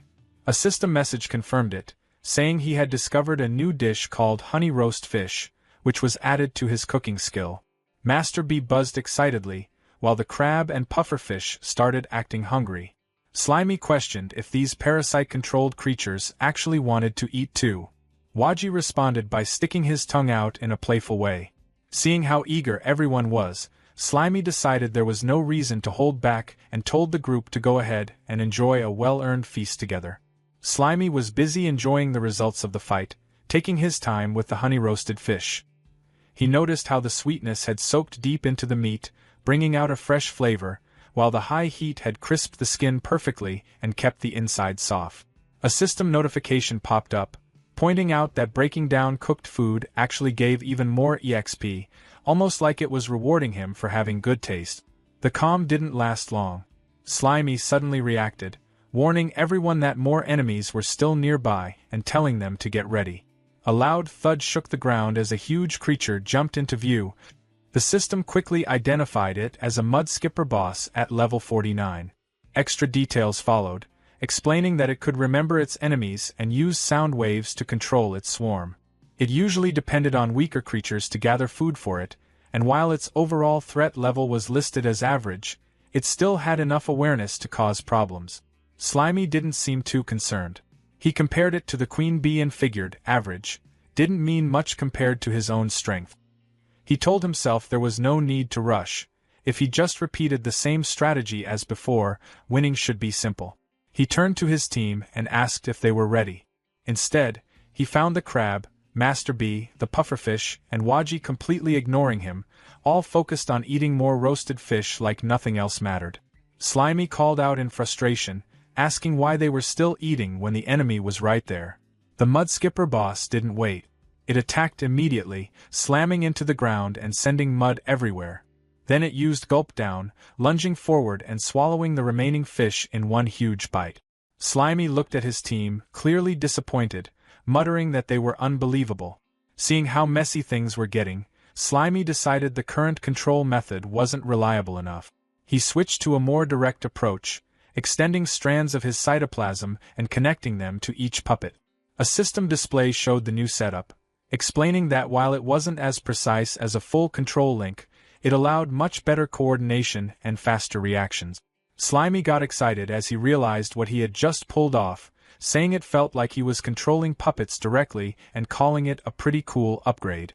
Meanwhile, the mudskipper boss stayed where it was, focused on eating what was left of its own group. Slimy watched, noting that a creature acting on pure instinct probably wasn't all that smart. Not wanting to give it more time, he gave the command to attack and pushed forward, pulling his puppets along through the connected strands. The boss responded with another loud cry and started moving, its heavy body jumping across the battlefield as the next fight kicked off. Waji the frog made the first move, jumping in fast and using empowered tongue to strike. The mudskipper boss didn't panic at all. It watched him come in with those wide, steady eyes, then swung its tail and sent Waji flying like it was nothing. Master B moved right after, staying in the air as he used Spark Ember. A bright fireball dropped straight onto the boss's face, blowing up in a burst of heat and light. Seeing it land cleanly, Slimy got excited and said the fight was basically done. That didn't last. As the smoke cleared, the boss was still standing, and now it looked irritated. It fired back with swamp flow art, raising a massive wave of thick mud and swamp water that towered over the battlefield. Slimy reacted immediately, shocked that it was using intermediate magic, and realized this thing actually had better magic control than Master Mantis. The scale of its mud control made it clear that going spell for spell wouldn't work. Slimy quickly switched plans, deciding the only way through that defense was to send someone in directly, even if it meant trading one fighter. He called out for Krabsuk to move. Nothing happened. The connection suddenly cut off, and Slimy noticed the broken cytoplasm strand, staring at it in confusion. He questioned how Krabsuk could just ignore orders like that. When he looked over, the crab wasn't even paying attention to the fight. It was still focused on eating the roasted fish like nothing else mattered. A system message explained what was going on. Even with the wired setup, the puppets still had an automatic mode, meaning they could act on what benefited them most unless Slimy controlled every move. And for Krabsuk, that meant eating to evolve instead of fighting. Right on cue, the crab started glowing with a strong golden light. Its body began to change as it shed its old shell, growing larger and heavier. In the middle of it all, a new form took shape, the Swamp Crab King. The system updated instantly, describing it as a boss-level scavenger with a shell as tough as iron and pincers strong enough to crush metal. It was labeled as a medium-threat creature, known for gathering gold from the mud and storing it in its body. Slimy didn't hesitate. Seeing the upgrade, he immediately used consciousness shift and took control of the new form. Now in charge of the massive golden crab, Slimy looked down at the Mudskipper boss and started talking like he had already won. He pointed out that he was now controlling a medium-threat Swamp Crab King, while the boss was only considered average. The size difference alone made it obvious, the crab towering over the Mudskipper. Slimy clicked the giant pincers together, getting ready to finish things, and told the boss to get ready for what was coming next. The Golden Swamp Crab King rushed forward, with Slimy fully enjoying the power of controlling a boss-level body. He drove the massive crab ahead and went in with a huge pincer strike, aiming to finish the fight in one clean move. The Mudskipper boss didn't react much. It stayed calm, lifting its fin as it prepared a counter called Fin Boomerang. A glowing green blade shot through the air at high speed and cut straight through the Crab King's shell like it wasn't even there. The golden body split cleanly into two and crashed to the ground, while Slimy was thrown out, left staring at what just happened. He struggled to process it, questioning how it ended so quickly. Looking for answers, Slimy checked the system, but instead of combat details, it pulled up information from his cooking skill. A diagram explained that after a swamp crab molts, its new shell takes about 10 days to fully harden. During that time, its defense is extremely low, even though that's when it tastes the best. The guide casually described how to prepare it: coat it in flour, fry it in hot oil for a few minutes, and serve. It even mentioned that only the Golden Swamp Crab King was safe to eat, since others carried heavy metals. Slimy paused for a second, distracted by the description, almost imagining the taste before catching himself and realizing how off-track that was. He quickly called himself out for checking cooking info in the middle of a fight. At the same time, the Mudskipper boss clearly enjoyed the outcome, catching its spinning fins and getting ready to throw another round of attacks at the now exposed Slimy. The Mudskipper boss reaches down and picks up its severed fins, reattaching them to its head with a wet, squelching motion. It taps them into place, lets out a cry, strikes a defiant pose, and points a finger at its opponent. The Slimy reacts with annoyance, noting that as expected of an intelligent species, the monster is deliberately provoking it. It decides that defeating such a foe will yield a significant amount of experience points and declares that it is finally getting serious. Activating the skill search, the Slimy sends out a network of golden threads that crawl across the muddy battlefield, forming a glowing grid. The Mudskipper boss looks down in confusion as the threads reach its feet. Suddenly, the Slimy calls out as a heavy, spiked mace erupts from the ground at the end of a slimy tentacle. The weapon slams into the Mudskipper boss's side with force. However, a system window reveals the boss's slippery skin skill at maximum level, which allows it to dissipate impact force.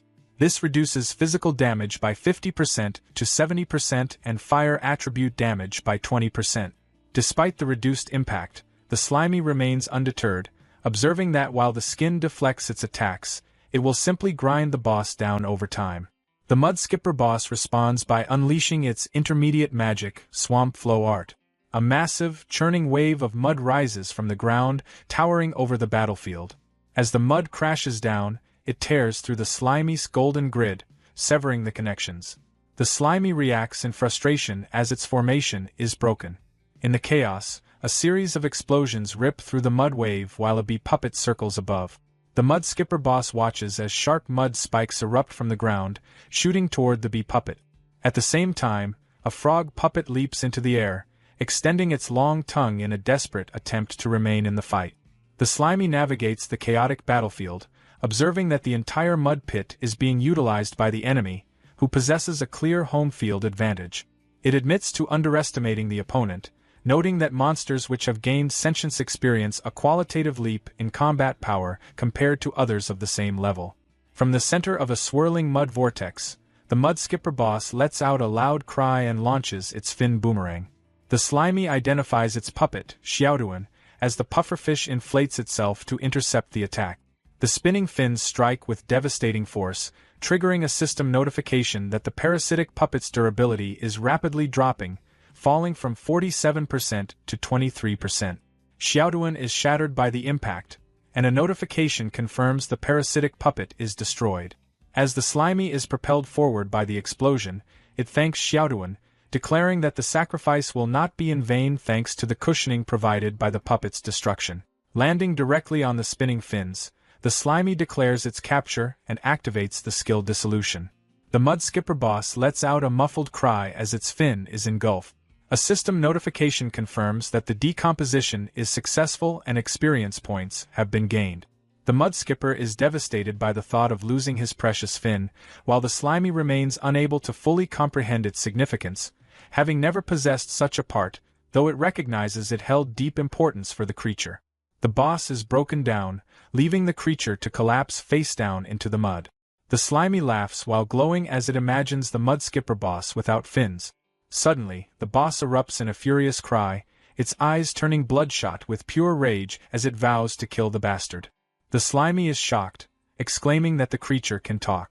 A reading from the encyclopedia explains that if a monster experiences intense emotional stimulation during combat, it may trigger intellectual evolution, thereby mastering language abilities. Standing amidst sharp mud spikes, the mud skipper boss activates intermediate magic, swamp flow art.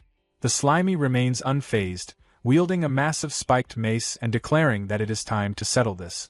It boasts that with this move, it has even taken down a sanctified fall monster. Spinning the weapon with immense speed, the slimy unleashes its plasmatic cannon. The mud skipper boss claps its hands together as massive mud walls rise to block the path. The spiked mace hurtles forward, smashing through the barriers with heavy force. It tears through layer after layer of the mud defense until the tip of the weapon suddenly stops, inches from the mud skipper boss's face. The boss stares in stunned silence as the attack halts just before impact. The slimy reels in shock as its attack is completely blocked, fearing that at this rate, even its weapon will be confiscated by the enemy. Suddenly, a system notification appears, stating that conditions have been matched for martial arts talent. The notification explains that this talent allows for the natural creation of suitable martial arts moves based on one's own conditions and identifies a currently releasable move. Confused by the sudden development, the slimy questions what it means to create moves using martial arts talent. However, it quickly pushes the thought aside, deciding that it does not matter and it must simply unleash the power first. Lunging forward, the slimy activates the newly acquired skill, Water Hammer. A massive shockwave ripples through the mud as the attack connects. The mud skipper boss is driven backward by the overwhelming force, pinned against a wall of mud by the golden staff. The creature's eyes widen in terror as it is crushed by the weight of the blow. The mud wall collapses in a violent spray of earth and debris, burying the boss beneath it. The mud skipper boss is left defeated, slumped headfirst in the mud with its legs twitching as the dust settles. At the royal capital's holy see, a huge cathedral towered under an orange sky, its presence impossible to ignore. Inside, a grand hall stretched out, lined with rows of golden statues, each one posed with hands pressed against their chest. High above it all, Pope Vikros stood on a balcony, looking down at the vast space below. He calmly said it had already been 3 days. All of Merlin's candles of fate had gone out, and none of them had lit back up. From his point of view, that could only mean one thing: Merlin had given up her life in the end. He added that his world magic couldn't pick up any trace of Gon anymore either, so as far as he was concerned, the threat was dealt with. After that, he looked over the gathered group and asked what they thought. Up in the darker part of the upper level, Far, Guild Master of the Red Eye Guild and one of the 7 Holy Knights, spoke up. He said Merlin had always been the type to plan ahead, so there was no way she hadn't set up backups. Still, he admitted it didn't sit right with him that Gon, who had been stuck and worn down in the swamp forest for over 2 years, could actually take her down with him. Far said there was a chance that Transmigrator was still hiding something, and suggested they just head over there and wipe the entire swamp forest out to avoid any future problems. Pope Vikros gave a small nod, saying Far was as careful as ever, but he didn't agree. He explained that the swamp forest's strong life force was something they couldn't afford to lose. To him, it was a necessary sacrifice that had to be preserved. He reassured Far that his world magic didn't get things wrong, Gon was already gone. Then he shifted the topic, saying the bigger issue now was restoring the strength of the 7 Holy Knights. Merlin's death, he said, couldn't be allowed to slow down the Grand Ascension plan. Right after that, he mentioned that a fitting candidate had just arrived and told them to come forward. From the far end of the hall, a single figure walked down the long central aisle toward the council. The young woman stopped at the front and politely greeted the Pope and the Holy Knights. Looking down at her, Dear, the Guild Master of the Holy Anthem Guild, commented that Merlin's disciple did seem like a good choice, though her personality was completely different from her teacher's. Nearby, Louisa, an S-rank adventurer from the Blue Hat Guild and Merlin's oldest disciple, was already breaking down. Through tears, she begged the Pope and the Holy Knights to find a way to save her teacher. She said she didn't know what to do anymore, and without Merlin, the Blue Hat Guild was basically finished. From above, Vane, the Guild Master of the Hawkeye Guild, cut in with a mocking tone. He said it didn't really matter and casually offered to take her in if her guild collapsed. Then he added that anyone below A rank wouldn't be accepted. Louisa held herself together as best she could and thanked Vane, but she turned him down. She said she had promised her master she would stay with the Blue Hat Guild for her whole life. Then she looked back up at the Pope and begged again, saying she was willing to give everything if it meant saving Merlin, even offering herself in exchange for the angel's grace. Pope Vikros smiled slightly as he listened, saying the bond between master and disciple was quite something. He asked her if she was really sure about offering herself like that just to save Merlin. Louisa, shaking but firm, looked up and said she was ready. Pope Vikros let out a quiet chuckle and commented that even angels had their limit.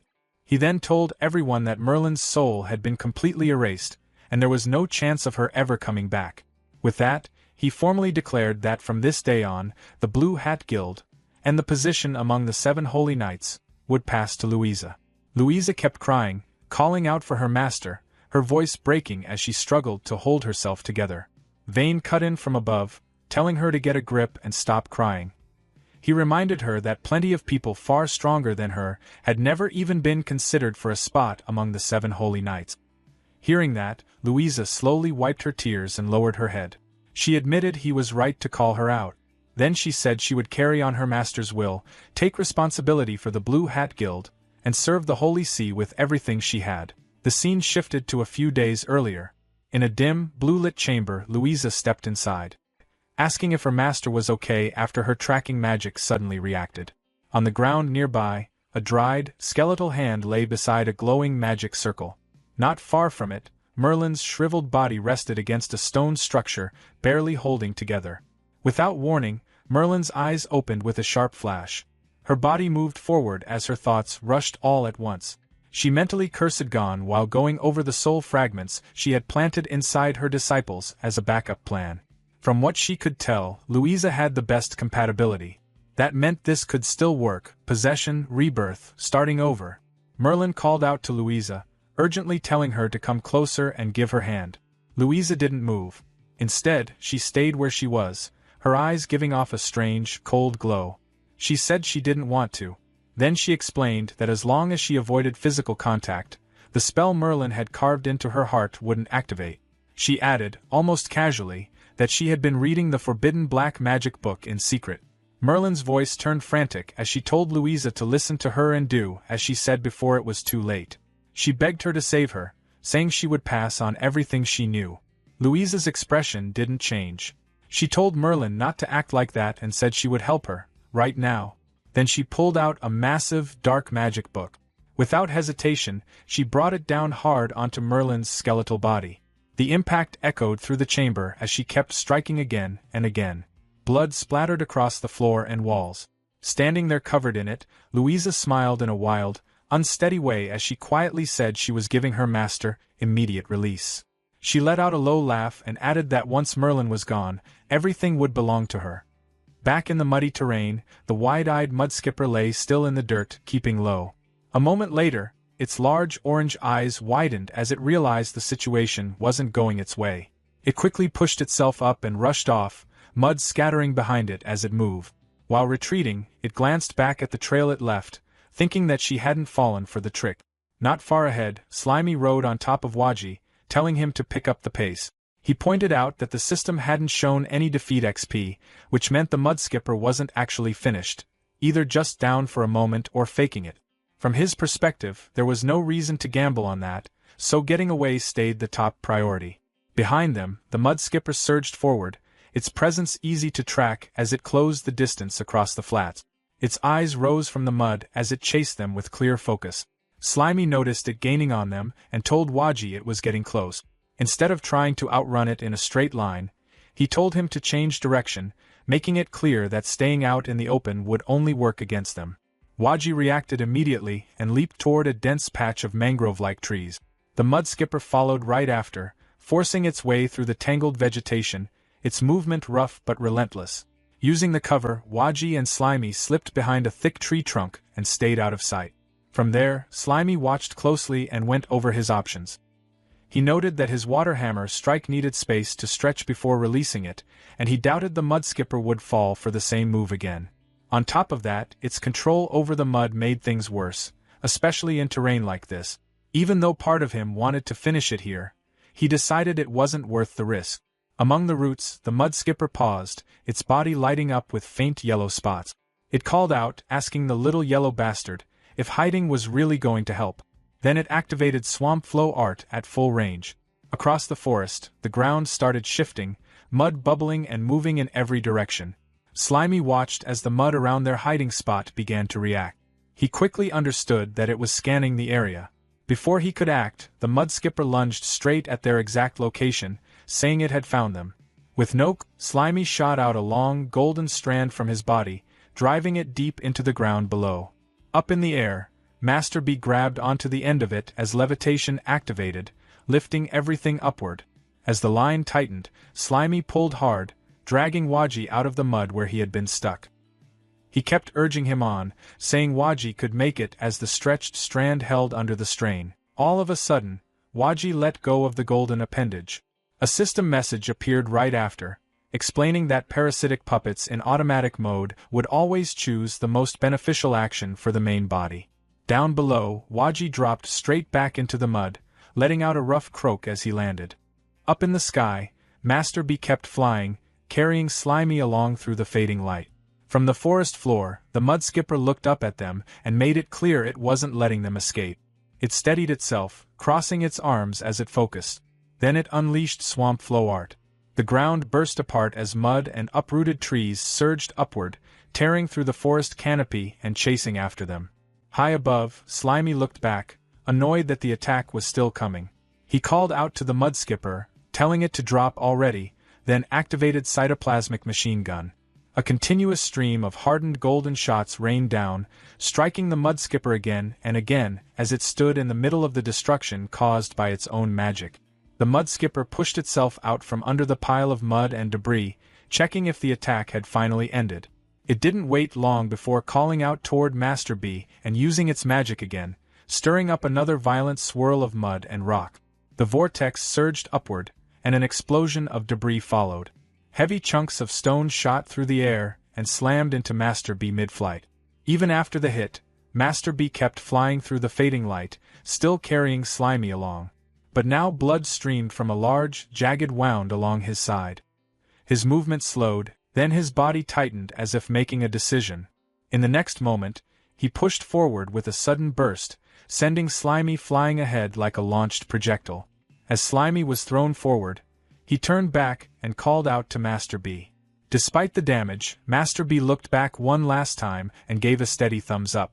In the next moment, the mud skipper surged forward and swallowed Master B whole. As Master B disappeared from sight, Slimy drifted forward in silence. He reflected on their time together, saying that even if puppets could be replaced anytime, they still ended up forming bonds during the fight. He added that he would remember him. Pushing forward, Slimy reshaped his body, flattening it into a wide, square form to glide through the air. Below him, the dense forest slowly gave way to a cracked, barren wasteland. As he moved over it, he noted that the terrain ahead was no longer a mudflat. He descended toward the dry ground, preparing to land. The moment he touched down, he wondered if this place might finally be safe. It wasn't. Right away, multiple HP-200 indicators appeared as his health dropped fast. His body stretched upward as the damage hit, forcing him to quickly jump onto a nearby patch of dry grass. Catching a moment to recover, he pointed out that his HP was falling way too quickly just from touching the ground. The system encyclopedia finished scanning and confirmed the area was a high salinity zone known as saline alkali land, explaining that it caused an osmotic pressure imbalance. Slimy questioned it, saying he had already adapted to something like that before. The system clarified that his earlier adaptation only worked in high moisture conditions, while this land constantly drained water without limit, reducing anything caught in it to nothing over time. Looking out across the wasteland, Slimy wondered how he was supposed to get through. Slimy looked ahead and admitted he had no clear way out. The grass patches were too far apart, making it hard to move safely between them. Then something crashed down behind him. He turned and saw the mudskipper boss again. He couldn't believe it was still chasing him. Slimy pointed out that he had only taken out a few of its underlings, while the mudskipper had already destroyed his puppets, so things should be even by now. He added that this non-stop chase was getting excessive. The mudskipper shut him down right away, calling him a disgusting yellow lump and bringing up its ruined hair again. It made it clear it wasn't letting this go and said it would finish him no matter where he ran. It even mentioned that the anger was making its magic stronger. Then its tone shifted. It started reacting to something else, confused as pain hit it just from standing there. Its body moved erratically for a moment before it jumped again, landing right where Slimy was. That forced Slimy off the grass patch. He complained about how persistent it was as he landed on the cracked ground, taking constant damage. To keep going, he relied on his honey reserves, but the system soon warned him that they were fully depleted and told him to leave the saline alkali land immediately. Behind him, the mudskipper watched, clearly enjoying the situation. It urged him to keep going and wear himself down. Slimy looked toward the next grass patch and admitted he wouldn't make it at this rate. He quickly started pulling items out of storage, searching for anything useful. Then he found it. A heavy armored foot stepped onto the ground. The mudskipper paused, confused, as a second armored leg appeared. Slimy climbed onto them, using the armor to block the damage from the terrain just as he expected. The legs weren't easy to control at first. He struggled to move and nearly lost his balance, forcing himself to stabilize. The stance felt awkward, but at least he was managing to stay upright. After a few attempts, he adjusted. He compared it to walking on stilts, strange at first but manageable once you got used to it. With that, he started moving forward and told the mudskipper he was heading out first. The mudskipper immediately tried to stop him, activating swamp flow art again. This time, nothing happened. Slimy pointed out the obvious. There was no mud here, so the magic couldn't work the same way. The mudskipper only got more frustrated, making it clear it still wasn't letting him escape. A few minutes later, Slimy kept moving across the barren ground on his armored legs. Something in the distance caught his eye, a faint glow standing out against the dull landscape. He focused on it as he moved closer, curiosity building. Before long, he figured it out. It was a portal. Looking out across the horizon, Slimy stood on his stone-armored legs and stared at the glowing portal in the distance. The sight caught his attention right away, but a massive salt lake stretched between him and it. The surface shimmered, and he understood that stepping into it would drain him dry almost instantly, then turned away, saying he wasn't strong enough yet and that it wasn't time to head into the human world. Night settled over the forest as rain poured down. At the base of a huge, twisted tree, small gravestones rested among scattered flowers. A system screen appeared, showing Slimy's current status. He was a slime mold, level 5, with the battle title Weak Creature Lord and the Decomposer trait. Slimy went over everything.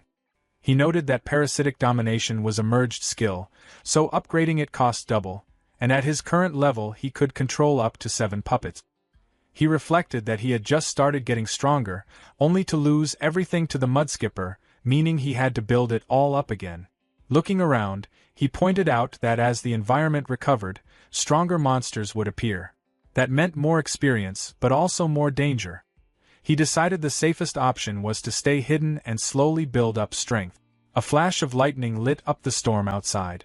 Seeing the rain pouring down, Slimy realized he had forgotten to close the entrance. He moved over and stretched out a thin, long appendage, pulling the wooden cover into place. Right then, his eye widened. Standing in the puddles outside was the Mudskipper, its eyes glowing red as it stared straight at him. It said it had finally found the little yellow target. Then everything shifted. Slimy jolted awake as pain hit him, and he was thrown upward, letting out a terrified scream. Back inside the hollow, Slimy pressed himself against the wooden support and told whatever was there to stay away. After a second, he realized nothing was actually there. He let out a breath, saying it was just a nightmare and admitting the encounter had stuck with him. By morning, sunlight filtered through the forest canopy. Slimy stood on the grass facing 3 smaller yellow slime minions. He gave them a clear order to head out, gather nearby materials, and bring them back so he could decompose them. Slimy gave the order, telling them to go, and his 3 minions shot off into the forest with sudden energy. Once they were gone, he focused on his next goal. He decided to aim for level 60 first, recalling that the system had mentioned he could evolve or change class once he reached that point. Before he could think further, something dropped onto his head with a dull hit. He stayed still as a small droplet splashed from the impact. Up on a thick tree trunk, a blue swamp chameleon with orange eyes looked down at him. Its long tongue stretched all the way to the ground, holding Slimy in place. Slimy's expression turned cold as he commented that low-level monsters still couldn't tell who was the hunter and who was the prey.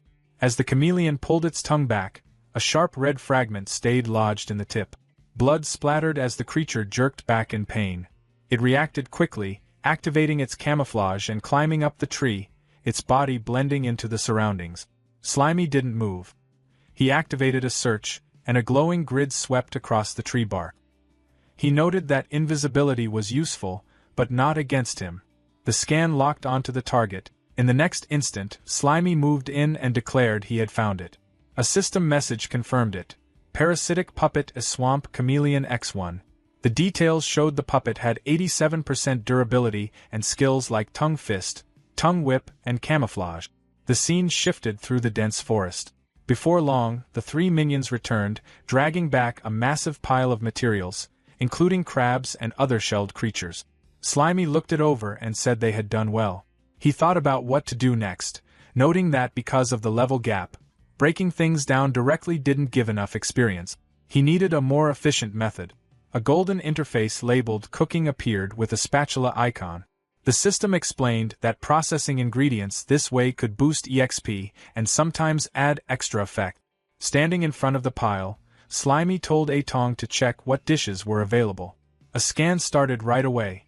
A list of options appeared.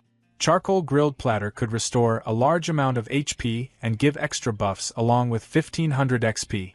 Fresh fish roasted restored a small amount of HP and boosted energy. Greasy mushroom soup provided steady recovery over time. Dry-fried bugs offered minimal recovery but were simple. At the bottom of each option, though, the same message showed up. He didn't meet the conditions to make any of them yet. Slimy went through the recipe list again and quickly noticed a problem. Every decent dish needed fire. That left him wondering what he could even make without it. After checking the options more carefully, he found one exception: normal salad. The description didn't help. It was just washed ingredients thrown together, nothing special, restoring somewhere between 50 and 300 HP with no extra effects. Slimy questioned why something like that even existed. He decided getting fire shouldn't be that hard. He remembered clearing out all the beehives nearby during his last nutritional overload, so the master bees were gone. That meant he had to think of something else. Then he remembered a better option. Deeper in the forest, a small fire squirrel sat quietly, its flame-like tail flickering as it ate. Before it could react, Slimy dropped down with his heavy stone armor, pinning it to the ground. He noted that this creature's fire looked even stronger than what the master bees had. The squirrel lay there dazed, barely reacting, as a system message confirmed it had been turned into a puppet. Fire Squirrel, with 76% durability and skills including Flame Bullet, Agile Movement, and Self-Destruct. Slimy immediately gave it an order: heat up a stone slab. The squirrel followed without hesitation, using its fire to blast heat into the underside of a large stone. Before long, the slab started giving off a strong, steady heat. Slimy got into position, wearing a red headband and holding a spatula made from partially decomposed wood. He declared it was time to cook and mentioned that this kind of cooking had depth to it. With cooking activated, he got to work. Shrimp, scallops, and fish moved across the heated surface as his limbs handled everything at once. 2 hours passed, and he reached the final step. He added a bit of salt collected from the saline land, taking a small hit to his HP in the process. As everything came together, a bright pillar of light rose from the dish. Slimy looked at the result and said it was finally done. In front of him sat a full spread, seafood and meat arranged on a large platter, a bowl of rich mushroom soup, and a side of fried bugs. Slimy didn't bother pretending to be polite. The moment the meal was ready, he swallowed the whole thing in one go and kicked off dissolution right after. The system jumped in with updates, saying he'd gained a huge amount of experience points, his energy was recovering fast, and he'd even picked up a beginner cold resistance effect for 20 minutes. As the taste settled in, Slimy took a moment to go over it. He figured the flavor was seriously rich, way beyond a simple mix of ingredients. In his view, the ingredients didn't just end when they were eaten, they changed into something new. Their end turned into a better version of flavor, which, to him, summed up what cooking really meant. Right on cue, the system announced that his experience had hit the requirement. It confirmed his level went from 51 to 52. Off to the side, the fire squirrel puppet finished its own portion with a soft creak. Slimy noted that cooking took more time, but the payoff in experience easily beat just breaking things down directly. 2 weeks later, things looked very different. The map of the area had expanded a lot. The saline alkali land, the high-tide mangrove forest, and the low-tide mudflats were now all marked as part of the explored slime mold territory. After covering everything, Slimy had spread his hyphae across the entire region. Hitting another milestone, Slimy checked his current status. Species: Slime Mold LV54. Achievement: Weak Creature Lord. About a kilometer away, a yellow frog puppet, Waji 3.0, moved through the forest. Slimy explained his newest setup, the Slime Signal Relay. By leaving split bodies around as signal base stations, he could control his parasitic puppets from far away. Those split bodies kept themselves going by feeding off the trees they latched onto, so they could stay active for a long time. With enough of them in place, Slimy could instantly take control of any puppet within his territory. Then, out of nowhere, a massive black foot came down and crushed Waji 3.0. Slimy picked up on the loss right away and wondered what just happened. He quickly switched over using consciousness shift, taking control of a nearby yellow bird puppet to check things out. It didn't take long to spot the intruder. The encyclopedia kicked in, explaining that the creature was a berserk swamp bull, low intelligence but extremely dangerous. It was covered in scales, immune to anything below high-tier magic, and packed with raw strength. It rampaged without restraint and could release intimidation. The warning was clear: high danger, not something to face head-on. Slimy shifted again, moving his awareness to a base station right in the bull's path. He recognized the creature's heavy aura and treated it as a serious threat, but made it clear he wasn't backing down. He sent out a warning that anything entering his territory should be ready to get eaten, then fired a plasmatic cannon. The bull answered immediately with death pressure. The system reported that Slimy had been hit by the effect. The encyclopedia added that death pressure worked through eye contact, applying mental force depending on the gap in strength. If the difference was too big, it could end things instantly. A system alert popped up showing HP minus 850, followed by a message confirming the split body had been destroyed. The berserk swamp bull didn't slow down at all, continuing its rampage as it tore across the forest floor. Then the setup kicked in. Yellow hyphae spread out from the surrounding trees, forming a tight web around the area. Slimy activated search, and a grid appeared, locking onto the bull's position. The creature bit at the glowing threads, trying to tear through them, but another one of Slimy's bodies showed up on a nearby branch. Slimy had that body toss several mace-like projectiles while calling out for attention, telling the bull to look his way. At the same time, he went over the situation, noting that the bull clearly had more raw strength than the mudskipper he dealt with before, but its low intelligence made it easier to handle. He figured that as long as he stayed clear of its dangerous attacks, he could wear it down over time. From above, more heavy mace projectiles dropped toward the bull. The impacts hit hard, shaking the ground and kicking up dust. But once the air cleared, the bull was still standing, completely unaffected. Slimy reacted with a short comment, sounding surprised at how durable it was. The bull answered right away. Its eyes lit up in a deep red glow as death pressure activated. A massive skeletal reaper shape appeared behind it, locking onto Slimy, along with a heavy -999 damage indicator. The bull pushed forward, smashing through a tree and sending that slime body flying apart. It kept going, then released Skull Blast. The explosion ripped through the area, tearing apart what was left of the surroundings and scattering debris everywhere. When everything settled, the bull stood alone in a cleared-out section of the forest, surrounded by destruction. Up in the dense foliage, a faint golden glint flickered. Then a thick yellow tendril shot out with a sharp sound, hitting the bull right in an unprotected spot from behind. Slimy stretched his body to keep hold, commenting that the bull was tightening up a lot. He went over his usual approach again, pointing out that no matter how tough something looked, there was always a weak point somewhere. He compared it to how a hyena hunts. Simple, direct, and effective, and mentioned that the bull had already been caught by his mold. The bull reacted immediately. Its eyes burned with intense anger as it started kicking and thrashing hard enough to shake the ground, trying to force the tendril out. Even with all that movement, Slimy held on. Then he activated Water Hammer. The tendril inside expanded suddenly, forming a jagged structure that tore through the bull from within. The creature let out one last cry as its head jerked back, its body giving out under the internal damage. Inside, Slimy's yellow mold spread through the muscle, pushing further as it took over. In Slimy's imagination, he pictured himself dressed in a sharp suit, wearing a surgical mask and gloves, adjusting his glasses with a calm, clinical vibe. He remarked that it was now his turn, getting ready to begin his work.